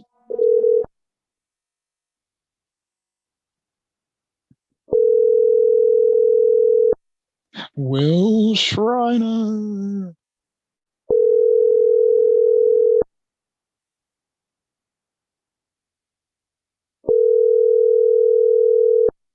That's incredible. You're a complete loser. Let's listen to his grading this time. What do you get the better? I hung up because I thought he was going to say his last name, and I think he did, but it sounded really dumb, and I regret hanging up now. Okay. All right. I think his last name had something in common with his favorite television program. Had the same name partially as it. I don't know. I didn't hear his last name. I just heard a vowel sound pretty much. That was it. Well, he sounded hazardous. Oh, okay. Really? I thought it was know. like I heard like Bew or something. I don't know. No, I think what you heard is he was talking about his favorite beverage, Mountain Dew. Mountain Dew. Mountain Dew. Let's call the next number on the list, number 6. It's a mystery dude. Mystery dude named Steve. He called one of our numbers. No, he's not really named Steve. And now our number is going to call one of him. One of him. Hopefully it's the good one, not one of the other multiple personalities that he has. Little fella.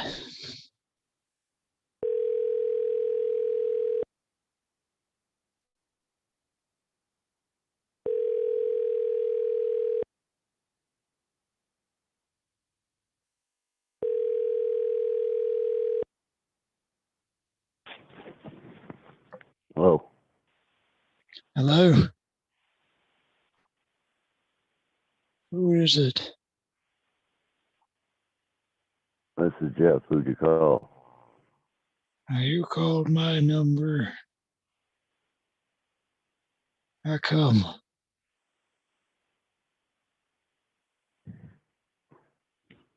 Hello?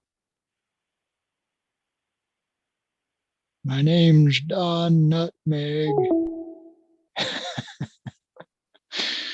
Let's give him a call back. Who's this guy? Somebody who called one of our numbers randomly. Okay. All right. Huh.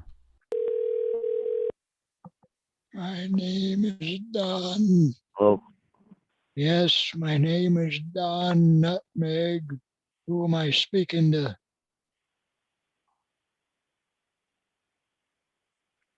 The cat Don't got call my phone, your man. tongue, you 6:30 in the morning, stupid dude. son of a bitch. What? You Who too. is this and why are you calling me? Do we know each other? You called me, dick sucker. Don't call me no more.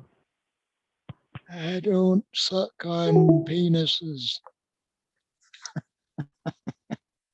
Call him back and say, I just want you to know that I don't suck on penises unless there's money involved.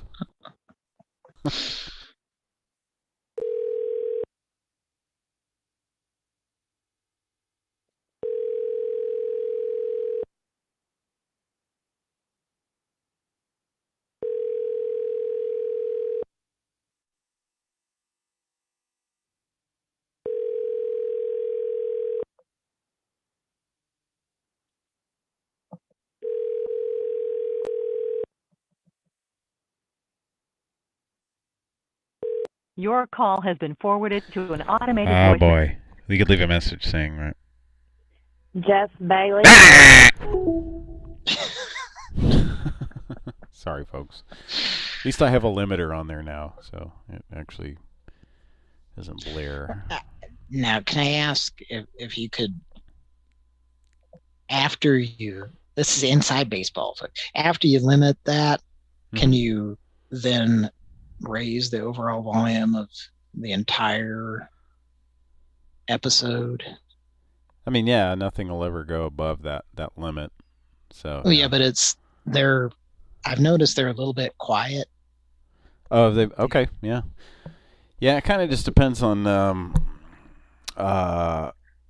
yeah, I can always do that when you're talking about when I post to archive. Yeah. I've just noticed because when I edit the calls for individual upload, when I use the limiter, I notice it just because of what it is doing, everything ends up like more quiet.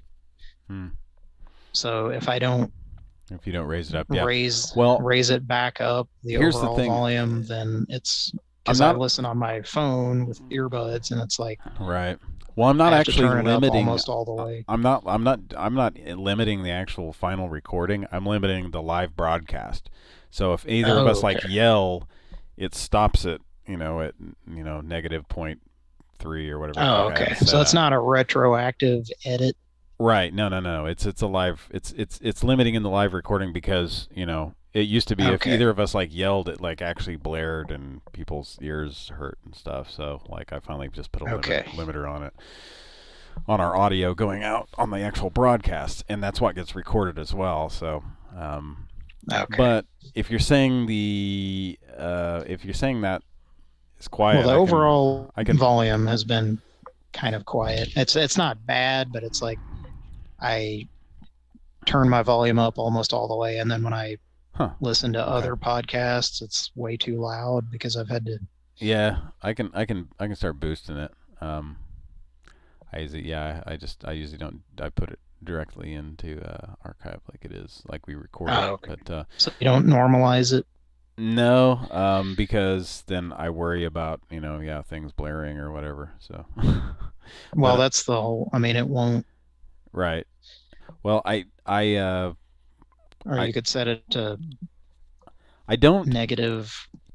Well, and here's the thing too: is I don't use I don't use an actual audio editor. I just have it in. I usually just have it in and Premiere. And I guess you can do some stuff like that in Premiere, but I don't think you have a ton of shit you can do in just basic Premiere as far as, you know.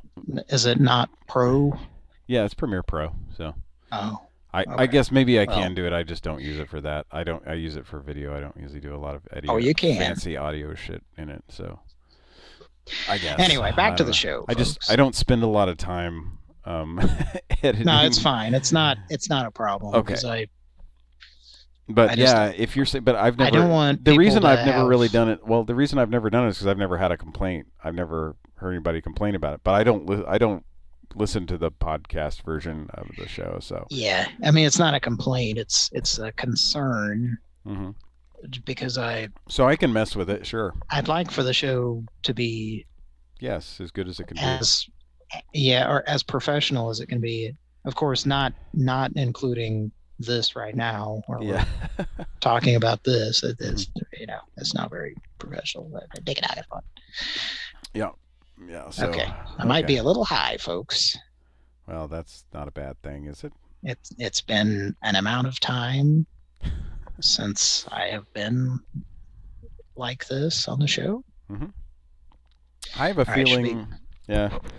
I have a feeling I'm not going to be going to work Monday or possibly Tuesday, maybe even Wednesday, because this, we're about to get supposedly up to 16 inches. Shitstorm 88. Yeah, 1888. Like, it's going to be colder here than it's ever been in either of our lifetimes, and our parents probably. Supposedly on Tuesday or Wednesday, it's going to get to like minus 12 or minus 15 or something here, which is like that doesn't fucking happen here. Snow is when it snows more than like a couple of inches here once a year, that's kind of a big deal. And it's like this year we already had an ice storm in October, which is fucking insane. It's usually fucking 70 degrees in October here, 65 degrees. We had this freak ice storm in October, and it's already snowed, substantial snow, 4 or 5 inches or so. Like I think twice we've had a pretty good snow here, so it's like, and now we have this happening. Like right now it is, well, we could call the time and temperature and get our Bible verse for the night if we want to have a 15-minute call, but I'd rather just type in the word weather on my browser and see what it says. It's now 11 degrees. You mean on your Satan machine? On my Satan machine that I'm going to hell for. You want to get out your Satan stick phone out of your pocket and look up the weather on... Well, I surely do. The worldwide sin web. The worldwide... I don't know. I don't have anything better than what you said. So, yeah, it's about to fucking get bad here, and I can't remember why I brought that up. But folks, we're not making fun of Christians on Pran Funkels. We're just making saying fun of the bad ones. Yeah, some of them are just a little bananer, if you know what I mean. So I think that was a Mr. Show term there. Isn't that something Bob said in a sketch? Like he called somebody an A#1 asshole or something. Called him banana. Something like that. Banana. I like to call him A#1 asshole. All right. Some people call him Timmy. I don't remember how the sketch. I don't even remember what the sketch is about. I just remember he's saying like fun nicknames that he likes to call some guy, and then they keep getting worse and worse or something. Yeah. It seems like it's at a meeting at an office, which there were a lot of on that show. Mm-hmm. A lot of them poking fun at corporate America. So, and that as could say the same for Kids in the Hall and probably Monty Python. Anyway. Dan. All right, should we call this guy back? If you want, and we leave a message saying, Dan, are you Blade Rogers? Yeah. Oh, yes. So, well, the part of me that works for AT&T Love is definitely not Blade Rogers. All right. Or, I don't know. Yeah, you can just tell I'm him. going to do this call as my impersonation of Dave Foley impersonating Joe Flaherty. You were doing Grandpa before, and he told you to suck a dick or something, didn't he? Oh, yeah. Grandpa was going to tell him he doesn't. I just wanted to let you know I don't suck upon a penis. Once upon a penis. And I had something funny I was going to say if he answered, and of course he didn't. There's a pretty general rule, especially when I get a little high on the show, is somebody hangs up and then we call them back, and I think of something really funny to say to them if they do answer, and then they don't, which means guarantees that they won't. Yeah. And I usually forget it, so that's probably going to happen now. It was something about accusing him of sucking on testicles.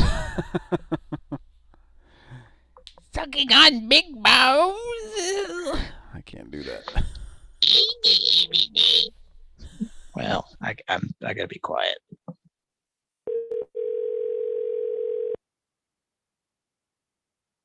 I don't think we're gonna get visited by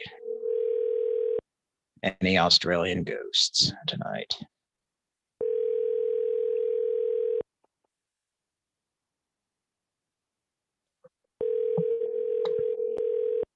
Maybe Yahoo Serious. I don't know. Your call has been forwarded to Did he an die? automated voice messaging. Let's press a button.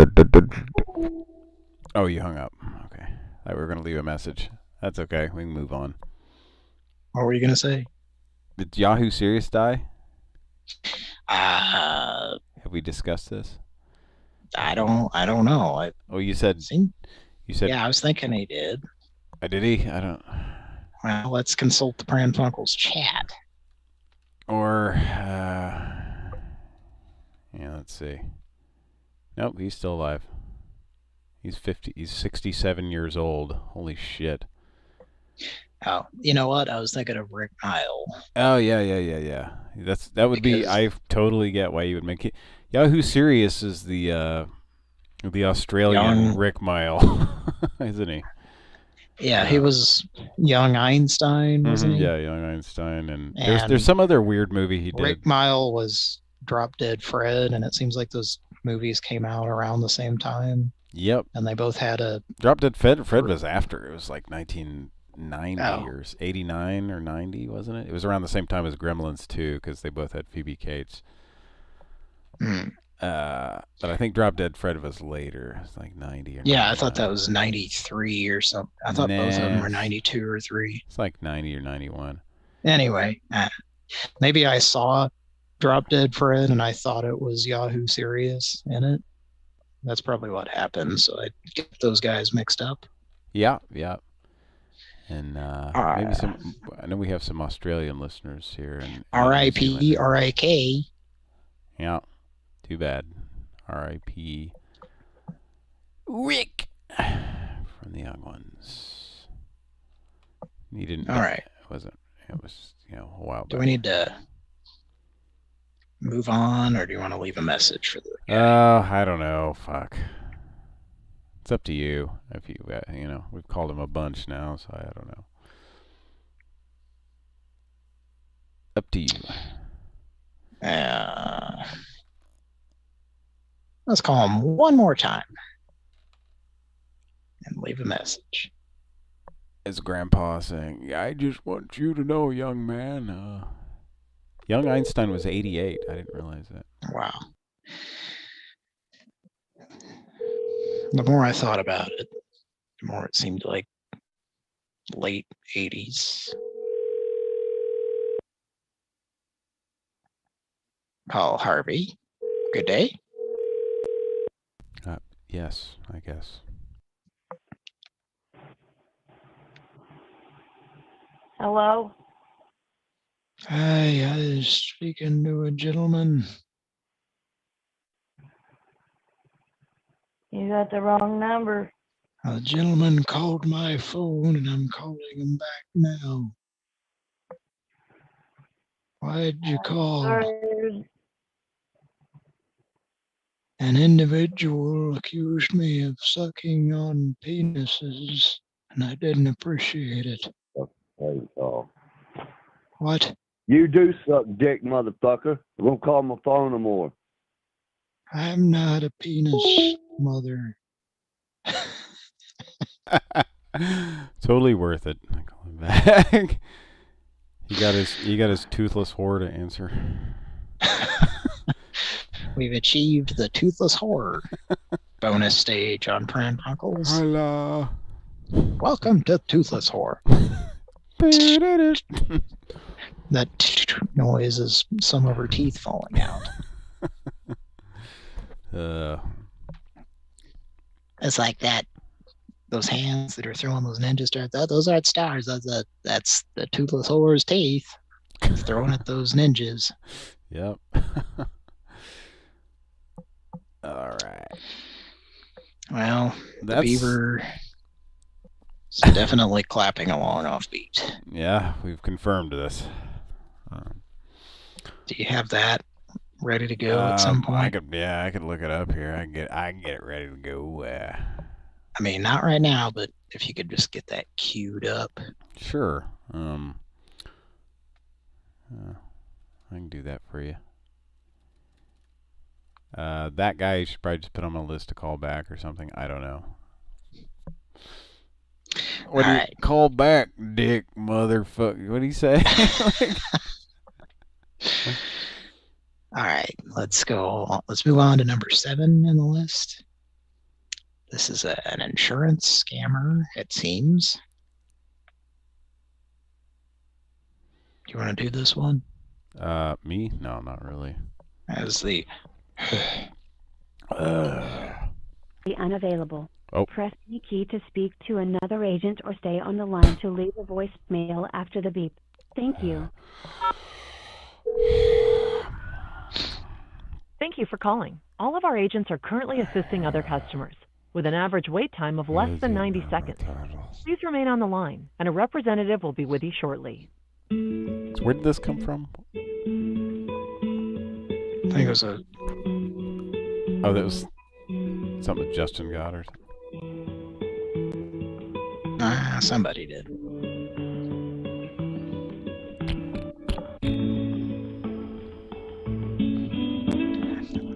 I hear some dick slapping. Ah, ouch. That's too hard, that one. Careful. William is Mr. William C. Slapping it a little too hard. Go easy, you'll make my liver spot bleed. I got a big liver spot on my cock. Liver spotted cocks. Liver spotted cocks. Liver spotted cock. Liver spotted cock.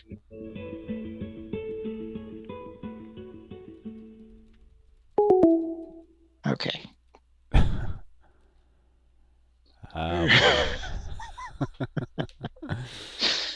That's something that... Oh, boy. Was that something by Sunsoft I just heard? No. That was just... I'm queuing up this thing that you asked me to queue up. So... If you want to play it. It sounded like something from Journey to Silius. Okay, well, I think it was a certain guy who often has digital hot dogs flying by his head. Are you referring to Francis Bank? Yes. Francis Banking Establishment. A digital hot dog goes in one ear and comes out the other. Yeah. And it goes up into a place that it shouldn't. It goes right into the Frank Bank Spank Bank. Yeah, right up here. I'm poking my temple. just folks, just Google Frank Bank if you're wondering what the fuck we're talking about. All your questions will be answered. I mean, every question. If you're wondering why you exist. Yeah, every life. Any existential question you might have. Frank Bank is the answer, folks. Folks, Frank Bank. I'm Larry King. Garlic, not garlic, you fucker. Garlic. I'm not saying garlic. R.I.P. She's French. Bitch. All right. So what do we got next? Who do you want me to play? If anyone in the chat knows what that reference was that I just made, go ahead and put it in the chat. She's All right, French? move on. Yes. Oh, okay. Thought you were just making a joke off of something I said, but I don't know if I was, but I also was kind of referencing something from okay. about 20 years ago. Okay.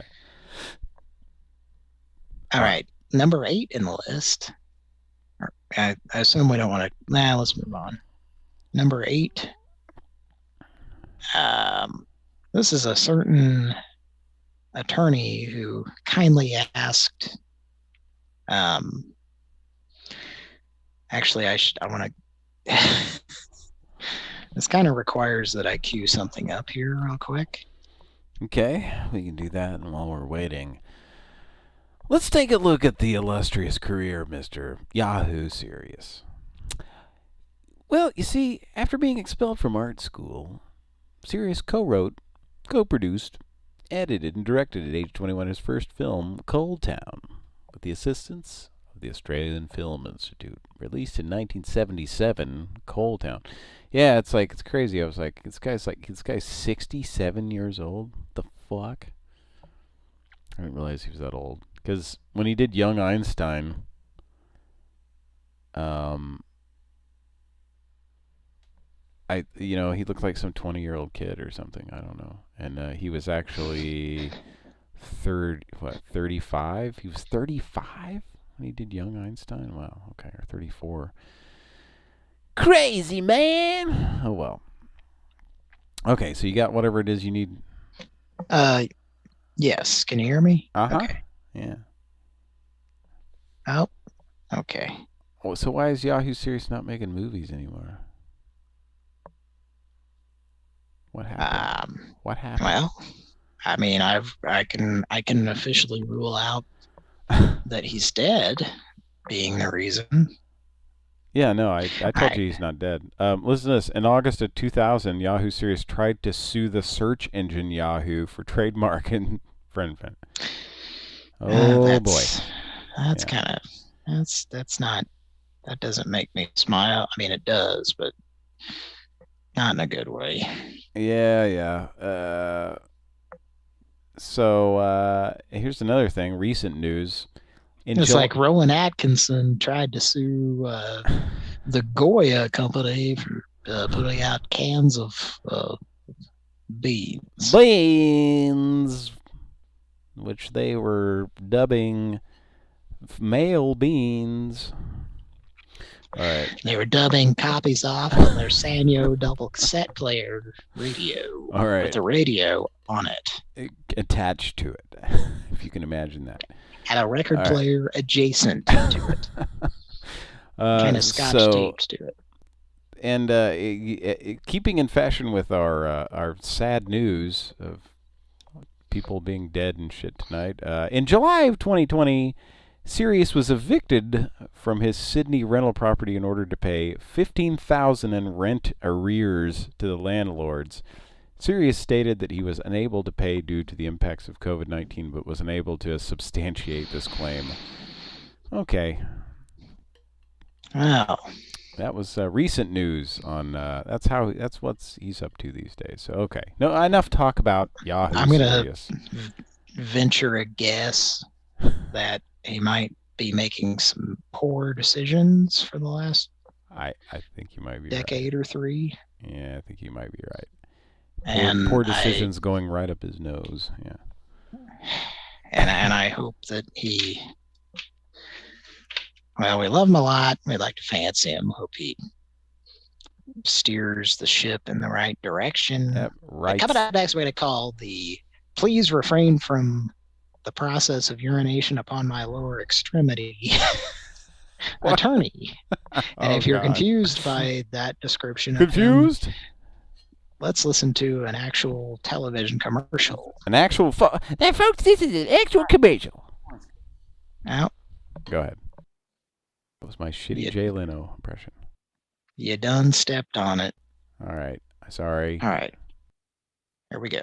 I am sick and tired of these insurance companies telling you what good neighbors they are and how you're in such good hands. If your car is totaled and you owe more than it's worth, they give you the lesser amount, and you continue to pay a finance company the difference. You're an innocent victim, you're paying on a car you don't have, and you probably can't afford another car. Don't urinate on my leg and tell me it's raining. Insurance companies, we're going to court. Barry Glazer, legal advocate for the injured, disabled, and urinated upon. Yeah, of course. This guy has his car is YouTube. I just like to point out. He said his car is totoed. Go ahead. Yeah, sorry. The guy has an interesting accent. He has a YouTube page. He has a YouTube channel with a lot of commercials. I was going to try to find. There's another one that's funnier than that one. Yeah, the other one. Your car's totoed, Musha Musha. You kind of see he talks a little bit like Musha. It's overdosed Mama's on car was totoed. Hearing the music of Toto. Takao Bamboski's here. Taco Bamboski. Takao Bamboski. I don't know. All right, Welcome. here's the other commercial before we call this guy. Taco. Here's Barry Glazer, legal advocate for the injured and disabled since 1968. Most insurance companies have a policy they don't want you to know about. The don't ask, don't tell policy. And fall cases are among the most difficult to win. As a result, your truly good neighbors will take out MedPay. So at least your doctor bills are taken care of. Here's the kicker. Insurance companies don't volunteer that information. So if you slip, trip, or fall in a business or a house, ask the insurance company, do you have MedPay? Because if you don't ask, they won't tell. Insurance companies, your day will come. and his faces that he makes. So people in the comments on these, of course, are saying he's the real life Saul Goodman. Or Don Pratt. That's what I'm trying to think of from Mr. Show. But if you look at him, he seriously does look like the real Saul Goodman. He's like wearing these suits with really loud colors and stuff, and like, wow, that's crappy green screen background, and like his hair is like exactly, it's like the exact same hair. Wow, pretty much. Yeah, and he's just that's something you would expect Saul Goodman. He's purposely, like, he knows he's being goofy. But he's just, it's part of the. He doesn't care. People he's getting people to look at him. He's getting eyeballs, so that's all he really cares about. So, yeah. Anyway, we're gonna call him now. We're gonna call that guy. See what we get. We'll probably get him on a message saying, you know, sometimes those good neighbors, they call themselves, tell you to call a number at night, and they have some guy answering who says he's wearing khakis. Well, don't tell me that you're. Anyway, go ahead. I don't know. That's funny because on recent episodes of Pran Funkels, I've been talking shit about insurance companies spending a lot of money to advertise. Mm-hmm. Yeah, we both have. Yeah. And now we've been listening to this gentleman say some nice things about insurance companies. Let's give him a call. Sure.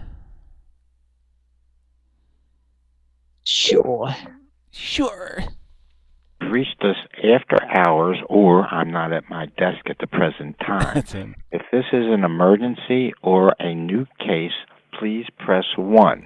If you wish to leave a message, please press. Your call is being transferred.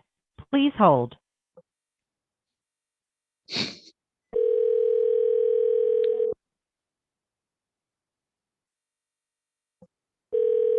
I'll be watching the chat.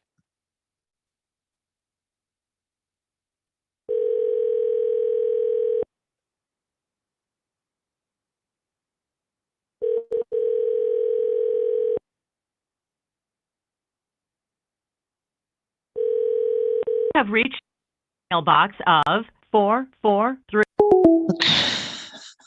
Yeah, I was going to give out probably his personal cell phone number there. Yeah. Sounded like I was not expecting this. It's I could have sworn. I know we time. called. So the story on this is DJ Doug Pound shared a video, and I think he was like watching TV in a hotel is what it looked like, and this guy had the urinate on my leg commercial. Okay. And he just like recorded the TV.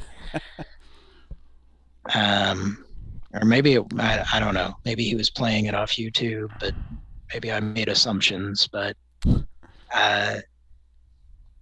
so Kira, I think, played the audio of that, and then we called it on the show. But it's been at least a couple of years ago, and I don't remember. I don't think anybody answered, but I kind of thought it would be like, some somewhat official greeting for a law firm. Yeah. No, it's him. He just sounded like his greeting that he just recorded. In his office, it's in the back of a nail salon. Yeah.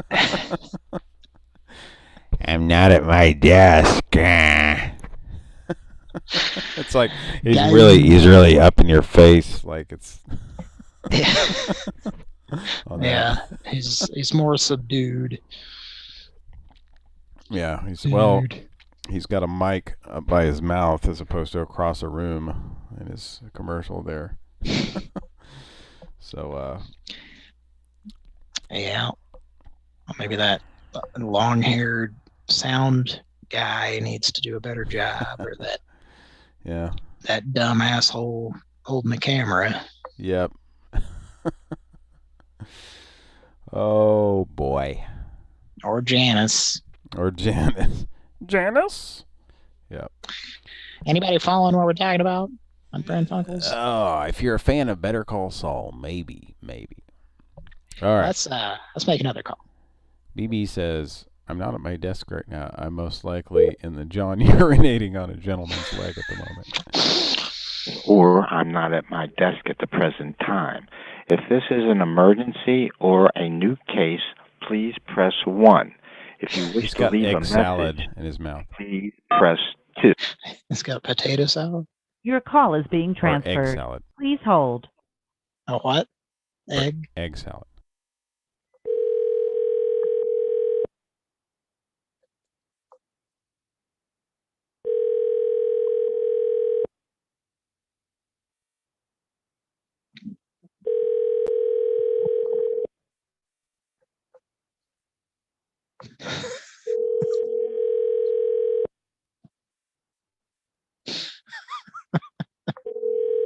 Have reached mailbox of 443. Be at least 1 second long. At the tone, please record your message. At the end of your message, press pound. You weren't loud enough. Hello. Oh, I think I got a voicemail. I'm sorry. Hi. I know it's late at night, but there was a man who he told me some things that. Hello? Did you press somebody on the line? Hello? I'm sorry, honey. I pressed the button and I picked up the line. I'm sorry. I'm gonna hang up. Mom, hang up. This is business. Hang up. I'm sorry. So,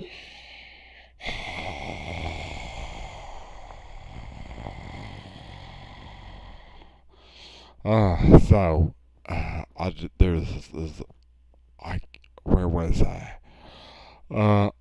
So, I was hoping that I could, I guess I can just leave a mess. But there's some information I needed to tell you. But, let me just give me my cell number. I'm calling from my home office, but my cell number is 402-882-2083. Alright, Butterbacons, alright. Go ahead and give me a call back, alright? And now we'll go out. I'll divulge. The guys, lady. Mom, hang up, please.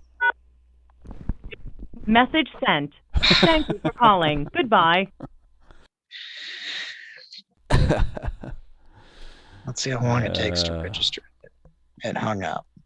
Oh, okay. Let's see. All right. How long's it going to take? Should I start the trivia music? Quite a while. Wasn't Chris going to call in? Yeah, I thought he said he was. Maybe he went to sleep. You gave him the right number, right? Uh-huh. I gave him that one that I confirmed with you.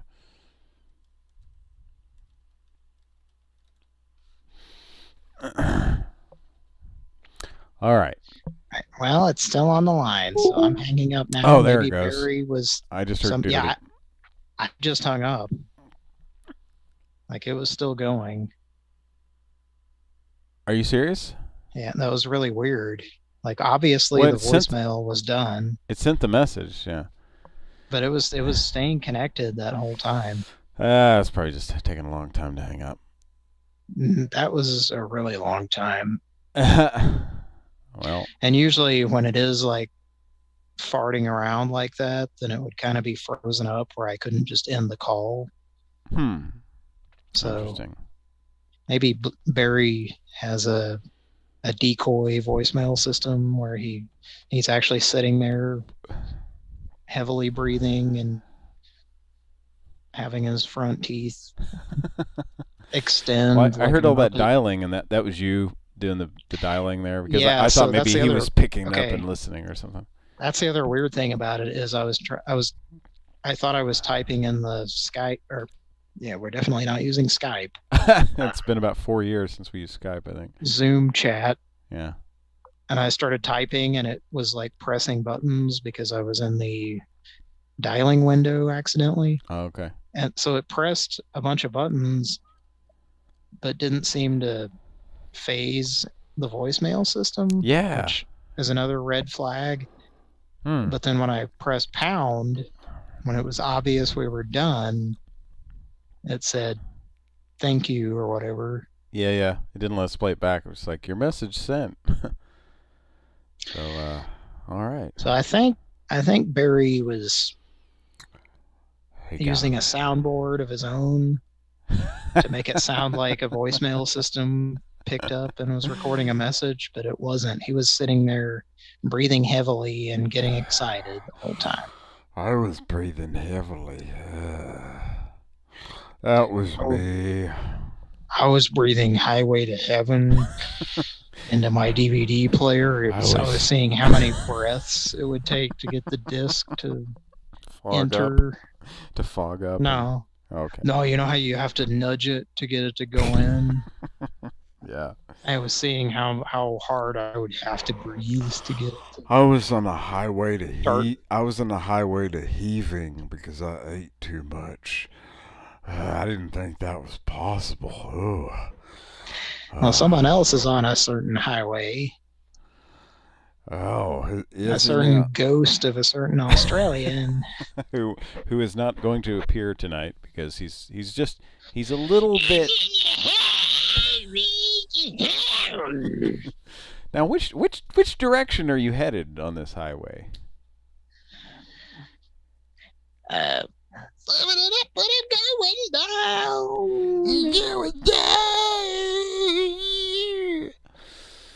Okay, This is beyond easy. I think I figured some. Hang on. What is that in the back? I guess I can't do any impersonations unless they're yelling, apparently. Yeah. Yeah, because you just sound like a regular guy going, "This is beyond easy." Did you like Did you like my Steven Tyler impression I just did? This is beyond. What were you gonna say? I was gonna say, Mr. Scott. I think I just Mr. Scott. I just noticed that here it is. Open your throat there. I'm gonna grab down in your throat. Go ahead and make sounds like I'm grabbing in your throat. There it is. I think I got it. There it is. It's a piece of saran wrap was lodged down in your throat. Now you can talk normally. Oh no, that's a lot. Oh no, I probably can't be the singer for AC/DC anymore. My testicles are always bouncing from the left and to the right. Testicles to the westicles. Balls to the walls. Testicles to the westicles. Oh man. All right. All right. I guess we can move on, or if we need we need to take a music break, I can play some too. Go ahead. Just to finish what I was saying, so regarding the gentleman we were maybe leaving a message for there. Yeah. I was speaking with someone on the phone, and he used that term, except he said piss or pee on my leg. Okay.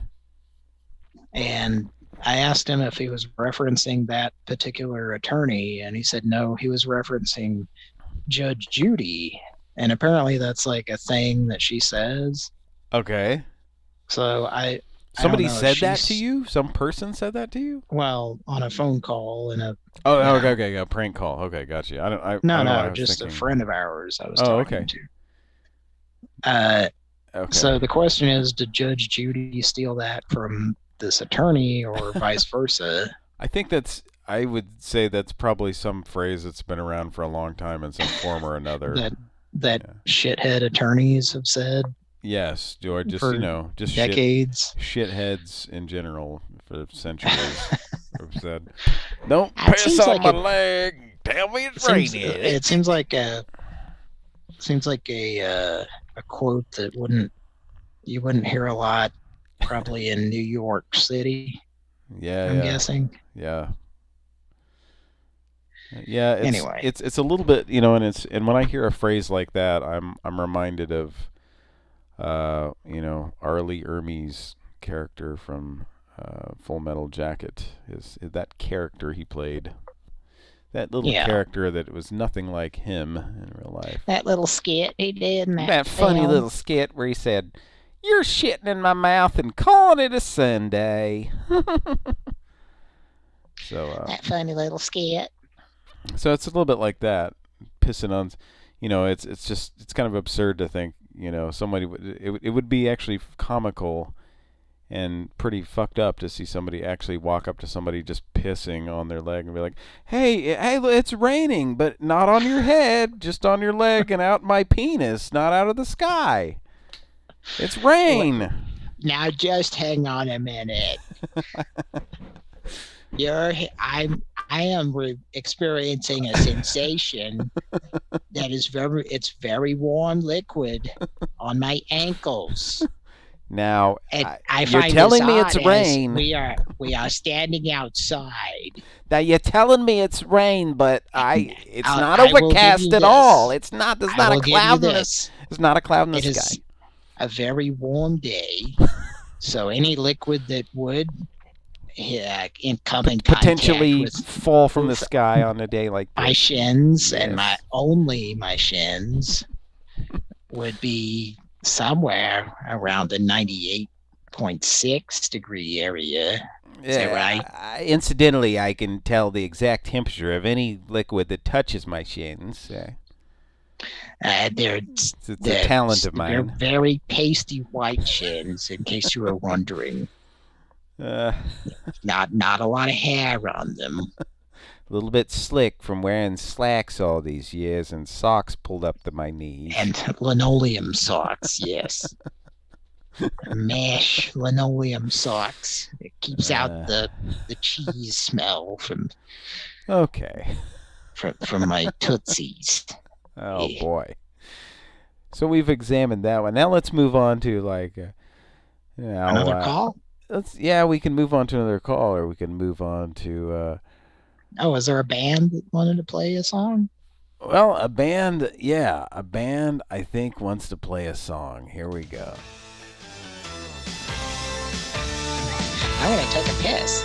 Go ahead. We're just down-earth kids, not cut out to be stars. We just play what we feel with drums and guitars. We don't punk up our hair or wear Spanish pants. We don't burn down the stage, we just make people dance. We're a garage band, like hundreds across the land. There's a song in our soul, so we play rock and roll, and we're doing the best that we can. We're a garage band. Whoopie, whoopie, whoop. It's easy to understand what we feel in our heart. We can't stop when we start. We're a garage band. We never have lessons. We don't study real hard. We can't even read music. We just sing in our car. The sound is so simple. It's a primitive beat. But when you play it, we feel it. Nothing else can compete with a garage band. Like hundreds across the land. There's a song in our soul. So we play rock and roll. We're a garage band. Garage band. Take it, Score Productions.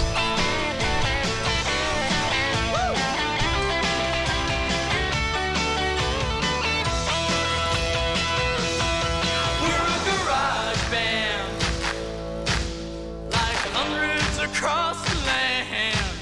There's a song in our soul. So we play rock and roll. Yeah, we're doing the best that we can. We're a garage band. It's easy to understand what we feel in our heart. We can't stop once we start. We're a garage band. There he was. We're a garage band. Score Productions wins the Grammy. Garage Band. That was Garage Band. That was the Cleaver Haskell Project with Garage Band. Available on Mayfield Records because it's the town record company, I guess. All right. At stake, and each of these contestants wants to go home a winner. Who will it be? Find out on Oi! Wheel of Fortune, 5:30 today. All right. Who was that? That was the Code up here in a minute. We're gonna have a review from the Gerber Corporation. Okay. Just here in a few minutes. Okay. Well, what's that? It's probably some people wondering what the fuck that was we just played. Folks, that was an episode of a television program called The New Leave It to Beaver. And it was the episode where hang on. Oh, I'm sorry to interrupt. I have an update. Okay, what's the update? Go ahead. The Gerber Corporation has their review prepared. All right, what's that?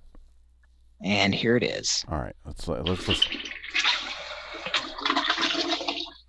Did you hear it? Yeah. That was Yeah. They gave it 3 out of 5 Mandels. Oh, well, that's all right, I guess. I mean, of course you want 5 full Mandels, which are the full fingers blown up It's on like the glove that on his full head. Monty thing.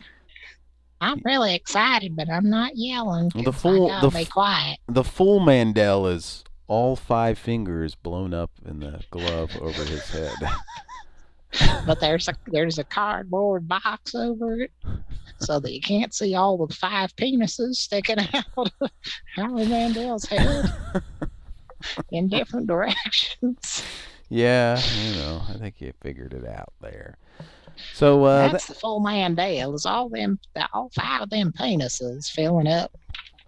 It's kind of like 5 condoms, and they're connected together in the hand part. All right. It's just a rubber glove. but it's got 5 penises in it. So, I like that one penis. Okay. Teacher lady's actually pretty kinky, I think. I don't know. Some of the I'm stuff not she saying says. anything sexual. Oh, okay. All right.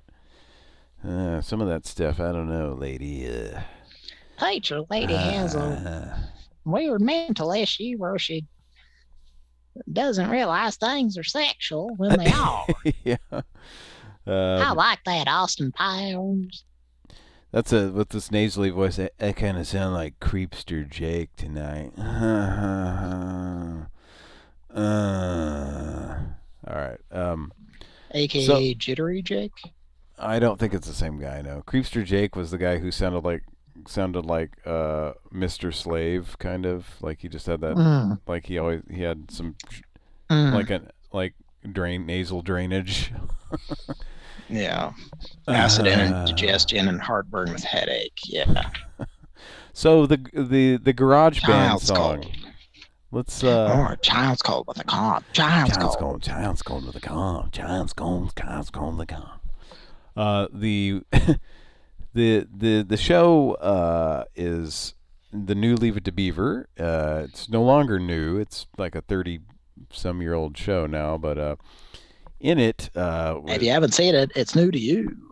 The Beaver's son, Kip, played by actor Kip Marcus.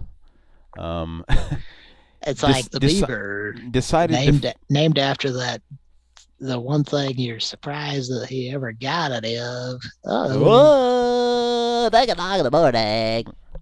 The classic early. Yeah, it was him and his friend, who is the son of Eddie Haskell, decided to form a cool band, and I guess they couldn't figure out their sound or something, and they're sitting there kind of disillusioned, and like one of the kids says, we're not fancy like these other, because they're trying to figure out what their gimmick's going to be, and we're not fancy. We're just a garage band. They're like, that's it. We're a garage band. Wooby wooby woo. What's so funny about that is we saw this episode years ago, like when it was fairly new. Probably was less than a year old or something. In syndication on 34. Show the Leave It to Beaver. At about 3:45 3:30 in the afternoon on weekdays. So we saw that episode with that song, and we thought it was so corny. For like years, we remembered it. Well, I think we just saw it a couple of times, and for years we went around singing, "We're a garage band, whoopee whoopee woo," and not even really thinking much about it. But it's in one of those old calls that probably played on the show, maybe. So if you've ever heard us say something about garage band wooby wooby woo, that's what we're referencing, that fucking song. But the funny thing is, I was telling Cody in a message earlier, like, it's funny how like sometimes you'll remember something a certain way. You remember a certain tune. Yeah, that's the funniest thing about it to me now. But you'll forget. And like by the time years will go by, and then by the time you hear what you remember in your head, you will not match the actual thing. I'll give you a good example. It's like a huge exaggeration. Yeah, like you've distorted it in your mind so much that it doesn't sound like what you remember. Like commercials I remember as a kid, like the creepy crawlers. Creepy crawler, and like weird little commercials and shit like that I remember the jingles to them, or I thought I did, and then we looked them up recently, and it was like, no, it was a totally different tune. It wasn't even the same, and for some reason it just, I don't know. For some reason it just didn't, because I hadn't heard it in years. But with this is that the case with creepy crawlers? It's a different tune. Yeah, it wasn't like exactly, or another one was. Those commercials we used to see when we were watching cartoons as kids. Like one of them was called Forever Friends, and I always remember it going, all dolled up with Forever Friends, and then I remember thinking it was like Rygar, and it's like we found that commercial within the last 4 or 5 years, and it's like all dolled up with Forever Friends or something. It's like not even close. For some reason, when I was a kid, I thought I don't know, and it's just been Probably because did I that didn't on this show. for like fucking 25 years or 30 years I didn't hear it, so it like got distorted in my mind. Well, this song Didn't we do is exactly one of our first best of video game shows was Kira playing Rygar or something? I think so. Yeah, at some point. Yeah. So the thing about this garage band song, starting to get 8-ounce shaky sounding. But this garage band song, like, we have literally not heard this fucking song or seen that episode since maybe 1991, like 30 years at least. And we'd gone around for years going, we're a garage band, woo woo. And it's like we play the song. Cody found it the other day, recorded off Australian TV. I was lying in bed, and I had the sound off on my phone, but I was still looking for it, and I found it. But I was trying to find just the commercial for the new Leave It to Beaver that I remember that Patrick also probably knows what I'm talking about, but it was just this really stupid commercial where Barbara Billingsley says, "Come back to Mayfield, where America grows up." America throws up. Yeah.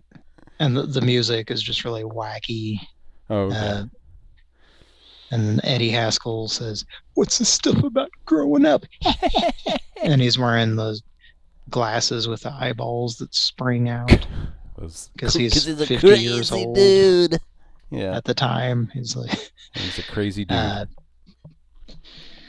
I guess I'd rather be doing that than what Yahoo Serious is doing. Yeah. 50 years old or whatever. Anyway, but so I was looking for that commercial and I found this guy that had like seemingly every episode of the show of the new Leave It to Beaver recorded. It's Australian uploaded TV. to YouTube like within the last year or so because we've looked for it many times. But eventually everything gets uploaded to YouTube. That's what I'm learning. Yes, which is a good thing. I like that for nostalgia. So then I Googled Garage Band, I think, new Leave It to Beaver, and like I found the actual description, the synopsis. So good. And which specific episode it was, and then that basically took me right to it on YouTube. Yeah. And yeah, so that's what's hilarious is it sounds exactly like we've been singing it for 30 years. So that's how bad it is that we couldn't caricaturize it. Well, and do you agree with me that the guitar in it sounds like Score Productions? Like if you really, it's all like there's just something about the Score Productions. Score Productions. Didn't they do the theme? Yes, Score Productions did the original theme to the new Leave It to Beaver, like in its first season, which was on like the Disney Channel or something. The first season or two was on the Disney Channel, then it went to syndication, and it was Score Productions. Score Productions, of course. The Double Dare theme. Yeah, most commonly probably known for Double Dare. I'm going to step away for just a second. I'll be right back. You keep talking. I'll be back. They also did other game show themes. They might have done the Scrabble theme. I'm pretty sure they did. And if you don't know what that is, well, I was going to look it up, but instead, let's do this. Let's listen to something from Data East. Are you ready?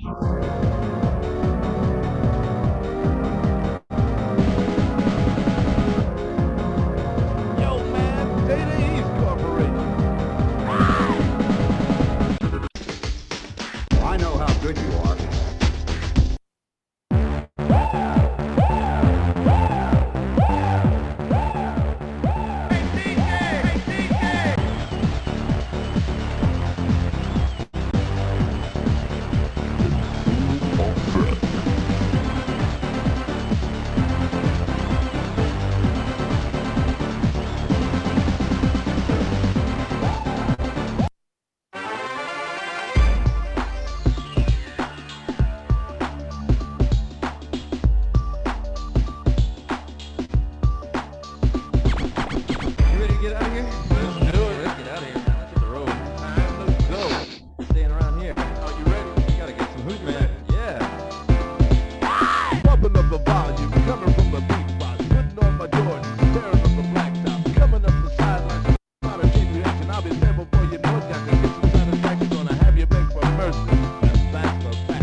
Let's get out of here.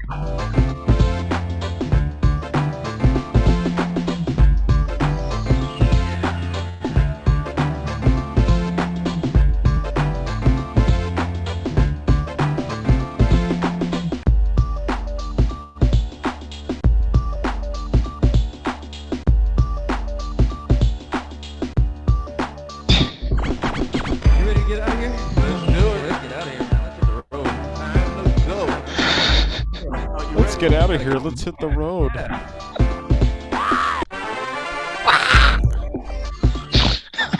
This needs to be hold music.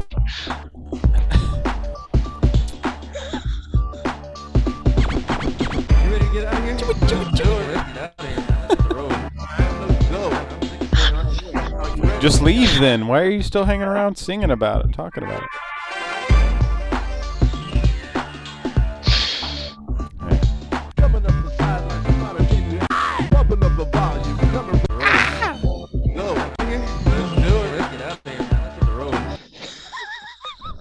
Then go. Okay, sorry. Go. Sorry. What the fuck? Why are they still talking about it? All right. Go. I've been meaning to bring this up on the show for a while, and I'm finally getting around to it. Mm-hmm. You're hearing some clips from Data East's Hoops. Oh yeah. And they had a guy rap over the music, and it's not quite as funny as the King of Fighters stuff, but it's kind of along those lines. But I wanted to point this out. It's on, I think it's on the Game Over song. We'll play it, but see if this sounds, I know, I think it's the Continue song, but see if something, if you're a long-time listener, see if this piques your interest, if something tweaks your melon here. Tweaks my melon. Best you can do. Come on.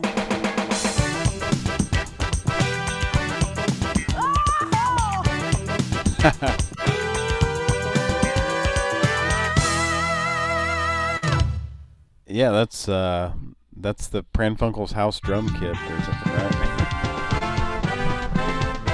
Sample from the Pran Funkels house drum kit, right? Yeah, well, okay, so that's obviously that's the Ho Yeah lady, right? Yeah. So it's kind of a double whammy because that exact sample that we just heard is heard on Viewpoint. Yeah, but it's like sped up or something. That's like one of those. That's a sample that came with one of these drum kits or one of these sample packs or something. I don't know, from back in the 80s, late 80s, early 90s. Yeah, and then there's another sample that's probably the same lady, or that's I think on Viewpoint also, where it goes, "Y'all ready?" Yeah, y'all ready? I should, if you're done with this, I should address something that Takaho Dembowski mentioned in the chat, that I do remember the Flintstones Way Outs episode. There's a place where I can go, and that's where I wanna be. I'm saying goodbye to you good people, for I found a place for me. Yeah. Gonna go way out. That's where the fun is, way out. That's where the sun is, way out. Where I wanna be, 'cause that's the place for me.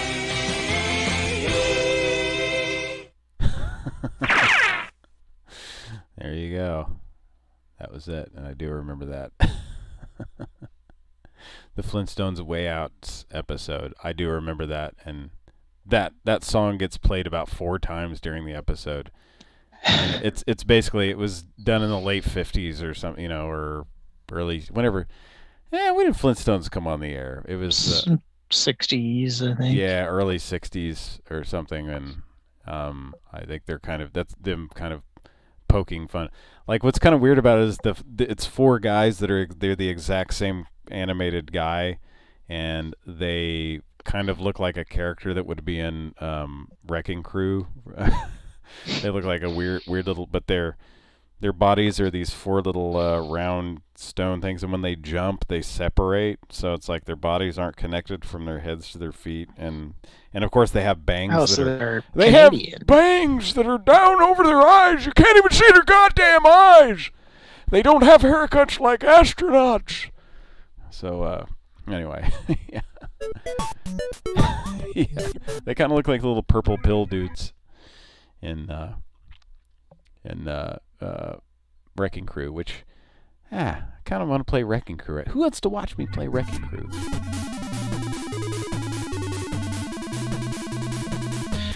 Uh-oh. What? Yeah? Uh-oh, what?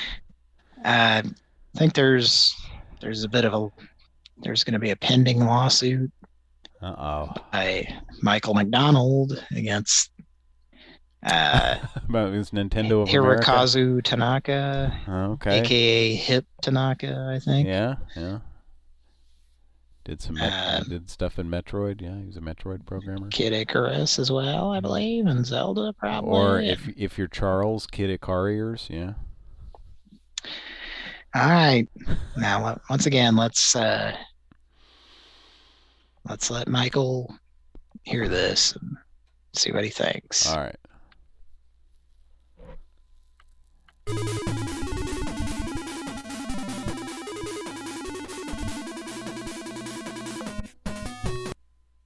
Okay. Yeah. So how does that? What is that exactly? Well, it's the hit song by Michael McDonald.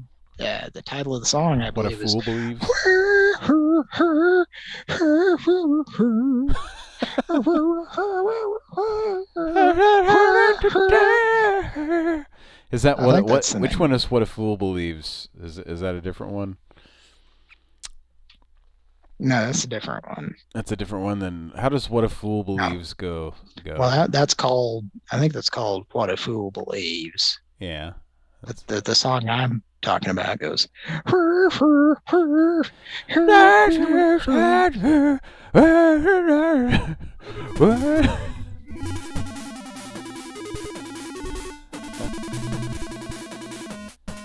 It's that song that came out in like the mid '80s, and we've actually the video is them on some tropical island or something.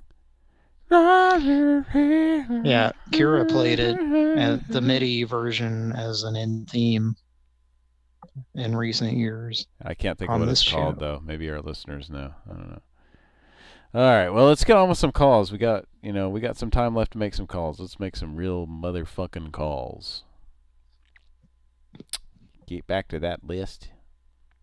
We took a break. We went down a few rabbit holes, or 2 or 3. Time to make some calls now. Thanks for listening, guys. Let's make some goddamn calls. Don't ejaculate on my bag and tell me it's making pudding outside. Excuse me, Mr. Drill Sergeant. Would you like a sundae? I'm fine, thank you. I'm good. I don't need dessert. I'm starting to get a belly. Oh, wait. Hello? Is that what you were? Yeah. Were you offering? I was offering to make a sundae. Now it's going to come out of my ass. It's going to, yeah. All right. Okay, well, just don't. He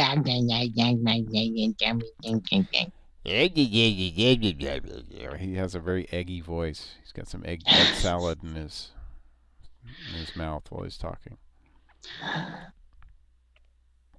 Okay, I think let's do it up. Mr. Elmo of the supergroup Elmo and Patsy wants saying something about the eggy pudding. It says figgy pudding, doesn't he?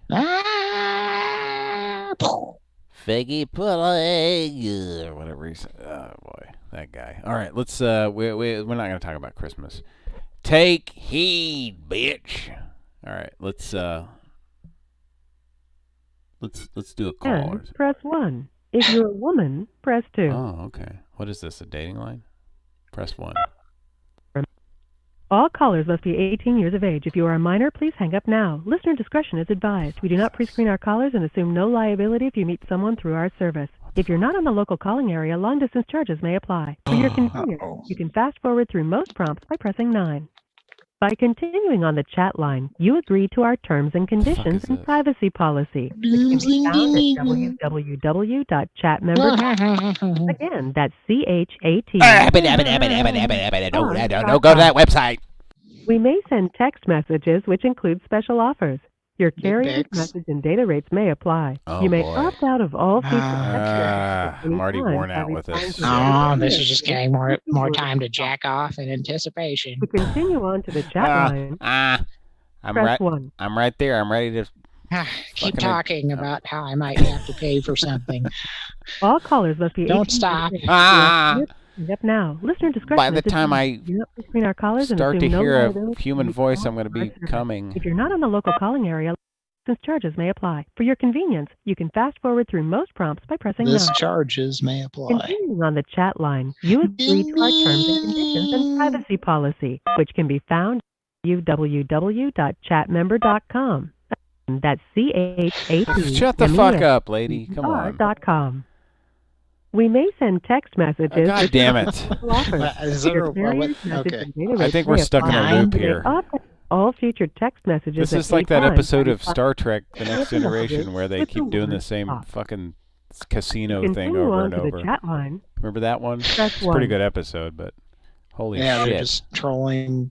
Now, record a greeting describing what you'd really like to chat about. Your greeting will be rejected if you ask for phone numbers or include your contact information. You have 60 seconds to record your greeting. Am I female? Press any button when finished. Am I supposed to be... My name is Ralph. I'm 32, and I'm just looking for somebody to talk to tonight. I enjoy a lot of things. Cary Grant movies. Sometimes I like to put on a hazmat suit and walk around outside. I think it's funny to go outside with just blow my neighbors' minds. If you're interested, just hit me back. All right. Thank you. Call it your phone. All right. Now. Tell me about that. All right. Let's go ahead and press that button there. All right. My name is Ralph. I'm 32, and I'm just looking for somebody to talk to tonight. I enjoy a lot of things. I didn't talk very loud. Movies. Sometimes I like to put on a hazmat suit and walk around outside. I think it's funny to go outside with it, just blow my neighbors' minds. If you're interested, just hit me back. All right. Thank you. All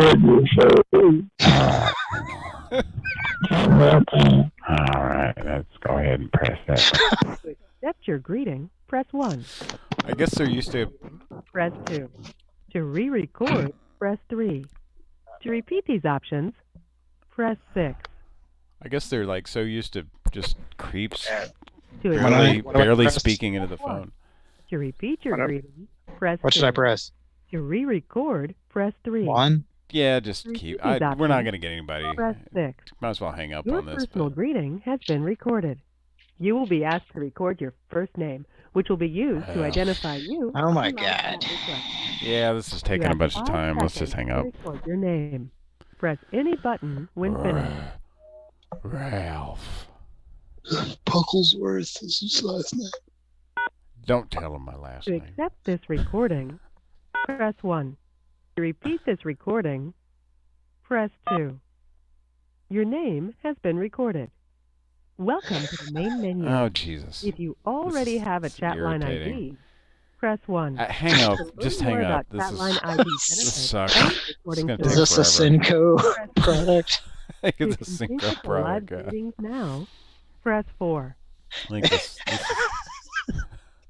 if you'd like to jack off, If you already have a chat line, please wait 5 minutes, then press 5. Then hang up your phone and jack off. Stories. Press 2. To continue the live greeting. Oh my god. That thing sucks. God. If I may quote Yosemite Sam, that was the boner killingest jack off hotline I ever heard. And kind of also quoting Groucho Marx, aka the Vlasic pickle stork. That was the boner killingest pickle I ever sucked on. Okay. Speaking of which, ready to call that guy back. Yeah, that's bullshit. So let's. My dick was hard. That was like the red tape adult. No shit. Chat line. How am I supposed to jack off? Yeah, and too, like, did you hear? Like, I was talking fairly softly, and it was like a blaring. And it's probably because they just get so many creeps on there, like.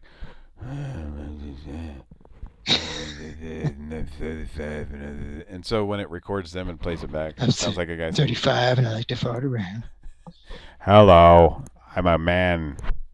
You know, I don't know. It actually sounds. Anyway, they can actually understand it. There's a Gendelson's Decepticon invading your nutsack. All right, let's make a call and tell some people that right now. Got a few minutes left on the show. Seems like the kind of thing that every Waffle House in America needs to be told. Yeah, that's another thing. You know, watching broadcast TV, I was flipping by some episodes of The Dog. Was on today. Dog. I was watching. Oh boy, I was watching The Dog, the Bounty Hunter, and a lot of them capturing this person who was evading them centered around the Waffle House. Now I find that surprising. Extremely I know. hard to believe. I know. It's a very reputable establishment. You wouldn't expect that parolees would be violating their paroles and going to the Waffle House, but it happens. There was a friend of ours who's no longer with us. Mm-hmm. Who I had a conversation with a long time ago about the theme song to Dog the Bounty Hunter and about how bad it was. Uh-huh. And then later you know who did the theme, right? Well, yeah, so later I actually saw it and I heard the theme and I was like, oh yes, that's fucking horrible. It's some guy trying to sound like Ozzy Osbourne. Nope. And then, yeah, it's way later after that, like in recent years, I actually looked it up and saw that it was, in fact, Mr. Jonathan J. Oswald J. Jonathan J. Ossington Bornington. Osbornington the Third. All right, let's make another prank phone. You know, they probably handed him a suitcase of fucking money. Like a giant suitcase of money, and so it's like they did, but they told him it wasn't money. It was the drugs. dog, the big bad dog. Am I done? Thanks for the money. Thanks for the $3 trillion, right? The fucking monkeys.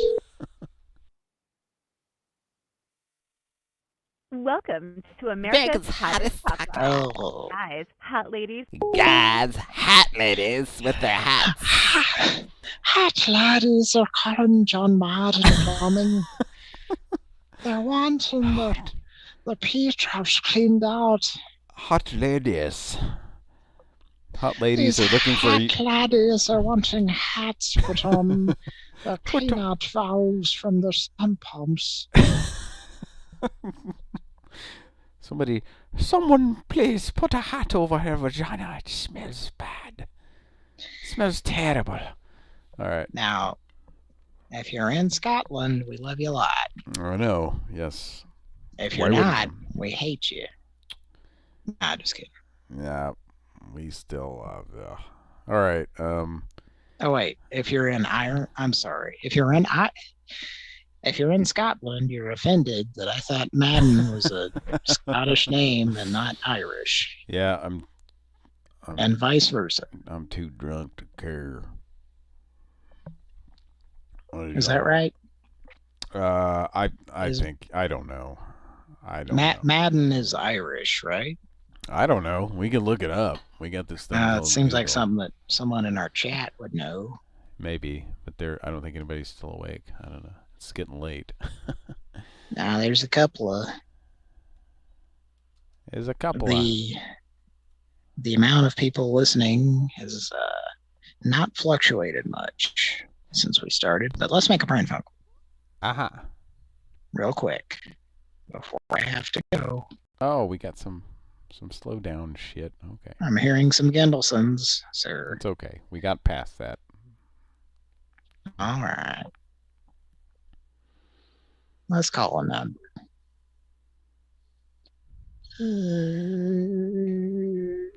Let's have some Craiglesons, all right? Madden is an Irish name.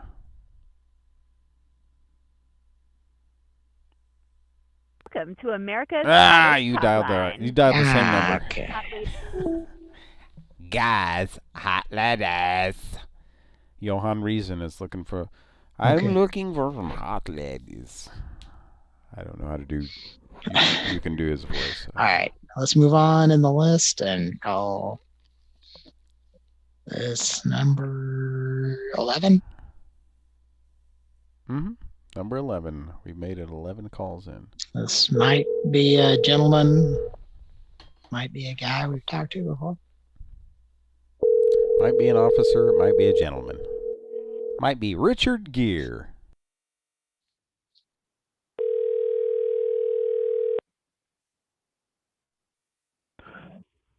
Good morning. Are you calling for the free book?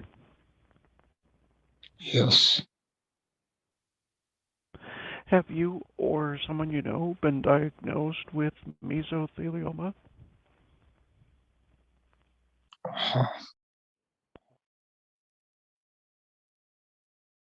I'm sorry? Yes. They have been? I'm sorry. And were you the person who was diagnosed, or was it someone else? It was Dad.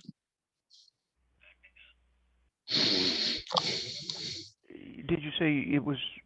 I beg your pardon? It was my dad. Your dad? Okay. And hang on, let me let you talk to him.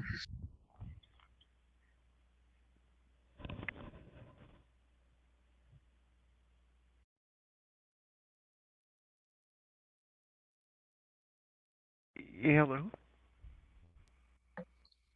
Hello? Hello? Hi. Yes.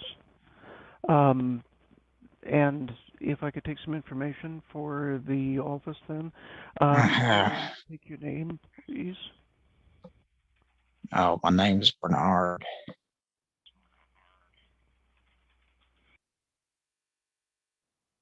Bernard.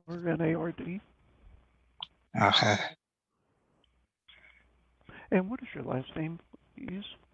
Pliers. Pliers. Pliers,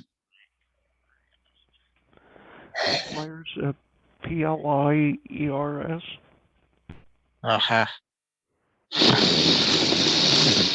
Okay, and when was your father diagnosed, please?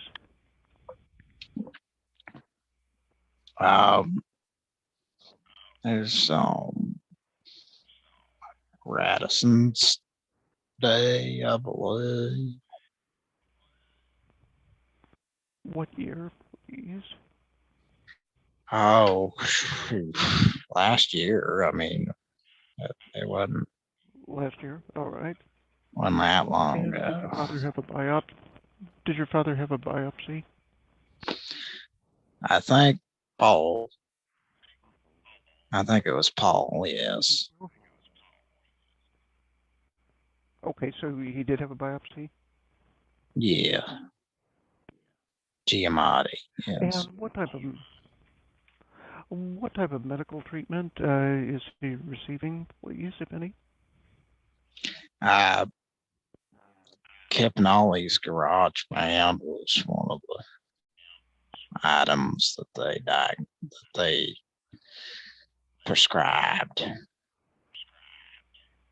So medication, all right.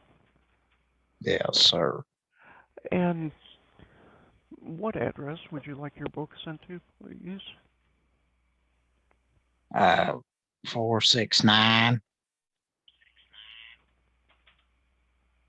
Honeywell Security Guard Avenue.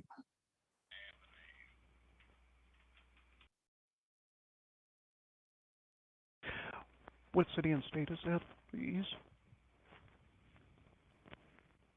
Conwell, Wisconsin.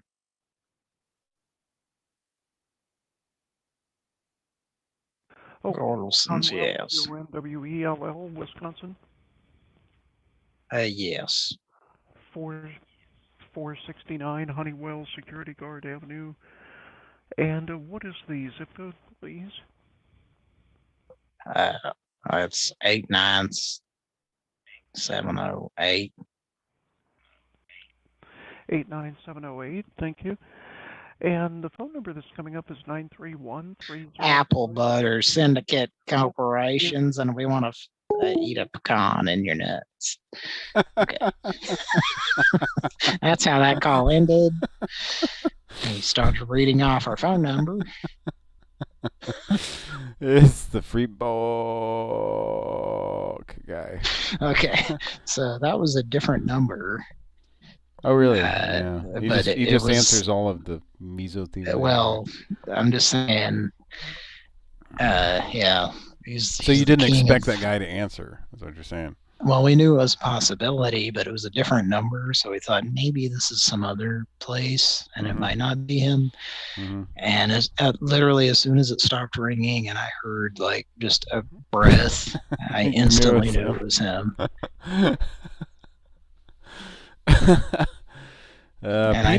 Peter Lee's here, by the way, and he says, free bulk guy snorts recreational asbestos.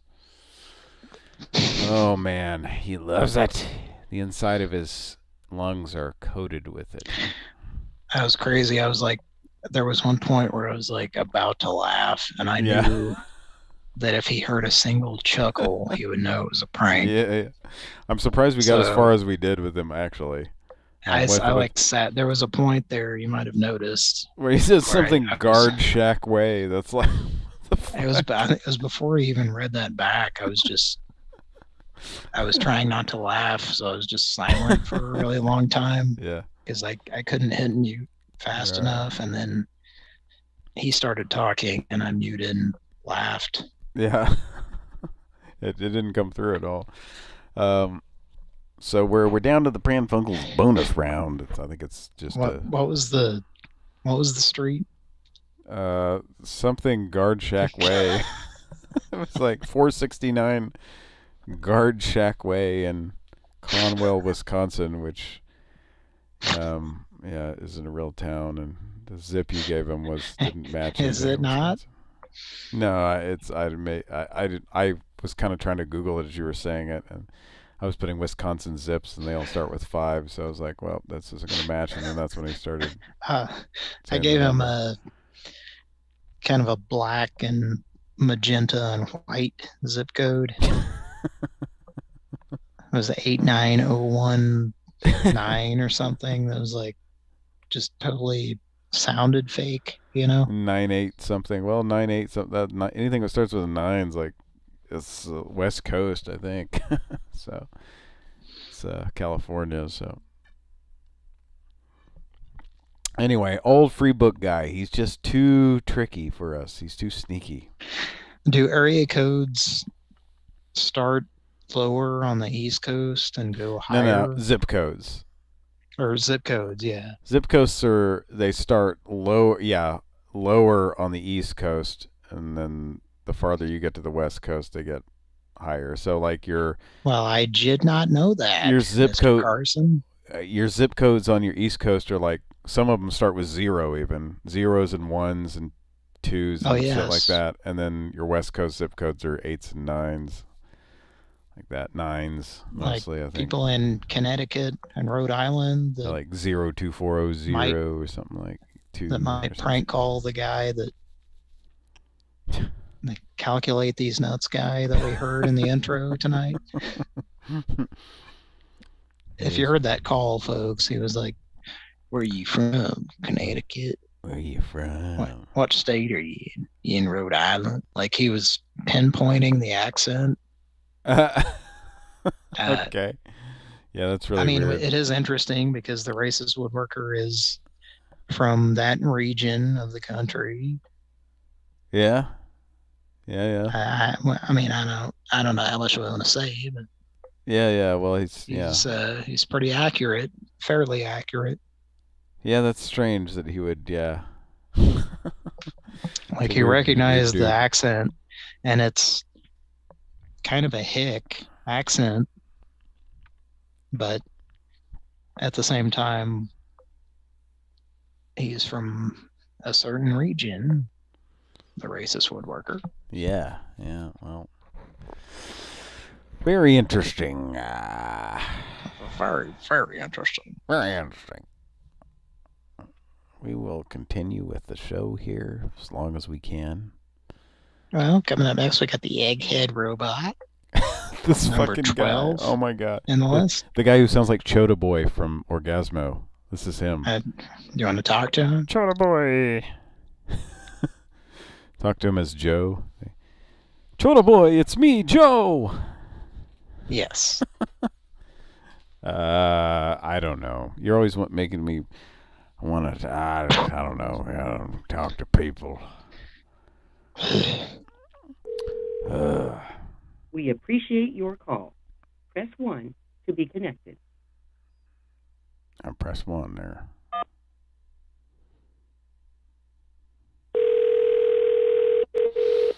Let me press the button. For assurance purposes, this call may be monitored or recorded. Please stay on the line. Time, particularly in the evenings, on holidays, and on weekends. Thank you for calling Science and Kirk. My name is Dan. Are you an existing client or calling to start a new case? I guess start a new case. I'm not an existing client, so no.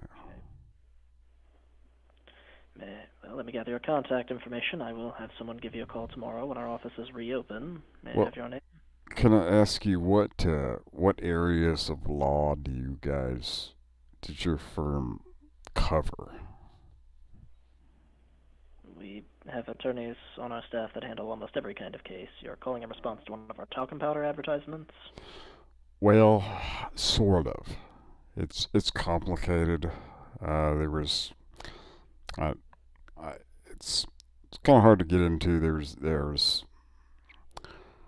I mean, I've. Any details of this case at this time, sir? You'll have to go over them with our attorney. Oh, I'm sorry. I didn't. I'll give you a call back then. Okay, I'm so sorry. I didn't mean to. I'm sorry.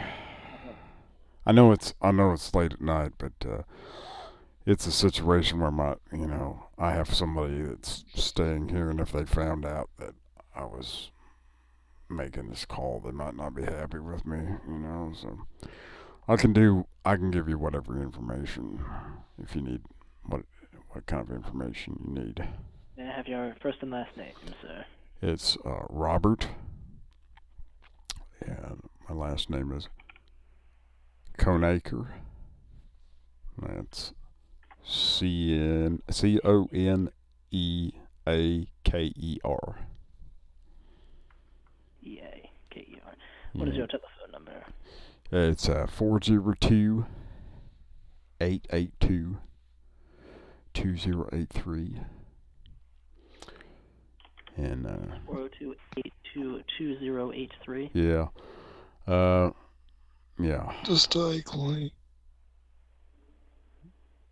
Hello? Yes, sir. Do you have a mailing or email address you'd like to leave with our office at this time? It's I don't know. I don't know if I feel. I guess I don't know. I guess I can trust you guys. You're not required to leave them, but you are welcome to if you would like. I'm sorry. I'm kind of. I'm just really on the fence about that because of this whole situation. It's really strange.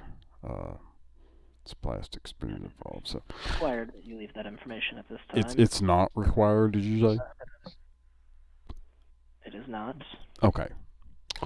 I will ask that an attorney get in contact with you. Is this related to a case of medical malpractice or product liability?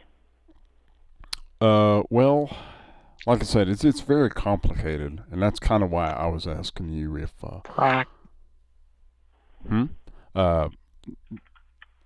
That's why I was asking you what your areas of law are, but you said they pretty much just cover all areas, right? We have attorneys on our staff that handle most areas of law, yeah. Okay, well, this would probably cover. Go ahead. I will ask that an attorney contact you on Monday morning. What time zone do you live in? Yeah, it's Central Time. That's I will ask that somebody give you a call around 10 o'clock in the morning on Monday, if that would work for you. I think I should be out by then. I can. Well, let's see. There's an umbrella batting minute. Bedford Bennington. Hello? Yes. Is there somebody else on this line? Hello? Hello? Yes, hello. All right, I'm gonna. My name is Keith. Keith, I don't know who you are. Hello? How did you get on there? That's my name. I don't know what anybody else's name is. I don't know what's happening here. I was afraid of this. The only thing I know is my name is Keith. That's all I know. Pran Funkels, thanks for listening. Good night. I gotta go. Bye. All right, folks.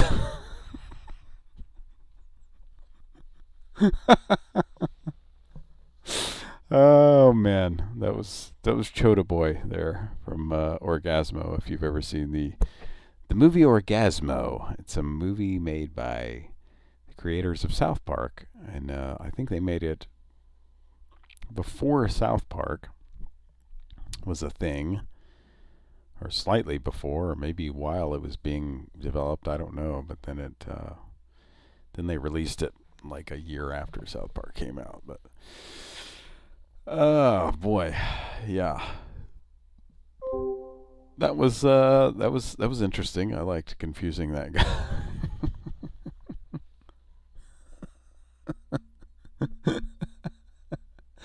I wonder if he took it as a serious call. I wonder if they'll call us back.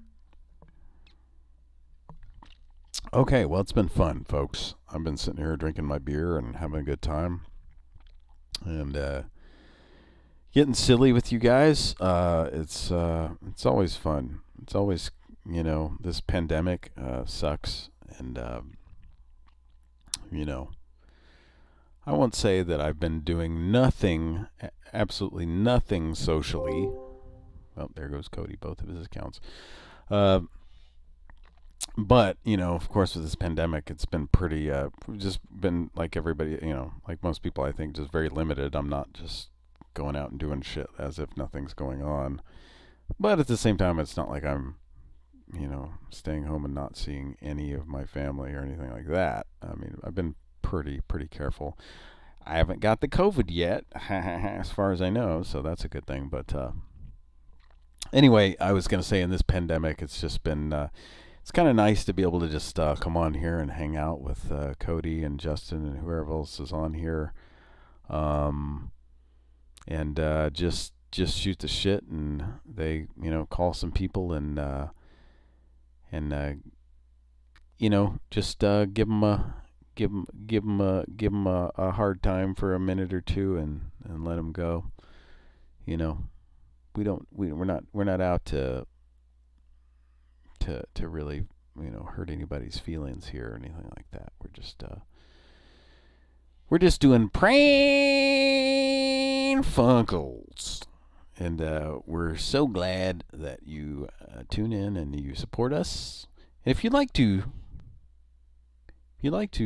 support us, if you don't already, donate. There's a couple of links. There's one for Patreon. You can become a patron if you'd like. Or if you want to, do one-time donations, that sort of thing. There's a PayPal link there too. And, it's no big deal if you do or you don't. If you do donate, every little bit helps. We just put it towards equipment, that sort of thing. We don't spend the money frivolously. You hear about these youngsters that use the TikTok and they make $1 million and they use the Twitch and that sort of thing. It's like, well, that's not really us. We just we have a good time just doing our little show, our little whatever show, and you guys, what money you guys pitch in. I mean, every little bit. We just put it right back into the show to make it better. We promise we don't spend it on pizzas or anything like that. But anyway, yeah, I think I'm kind of drunk, but it's been fun.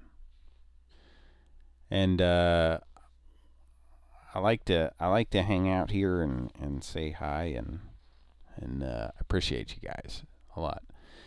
And Justin's not on tonight. I know with this impending blizzard that we're about to have here, I think he was taking some precautions and something like that. So I didn't hear anything from him. So he didn't join us tonight. But I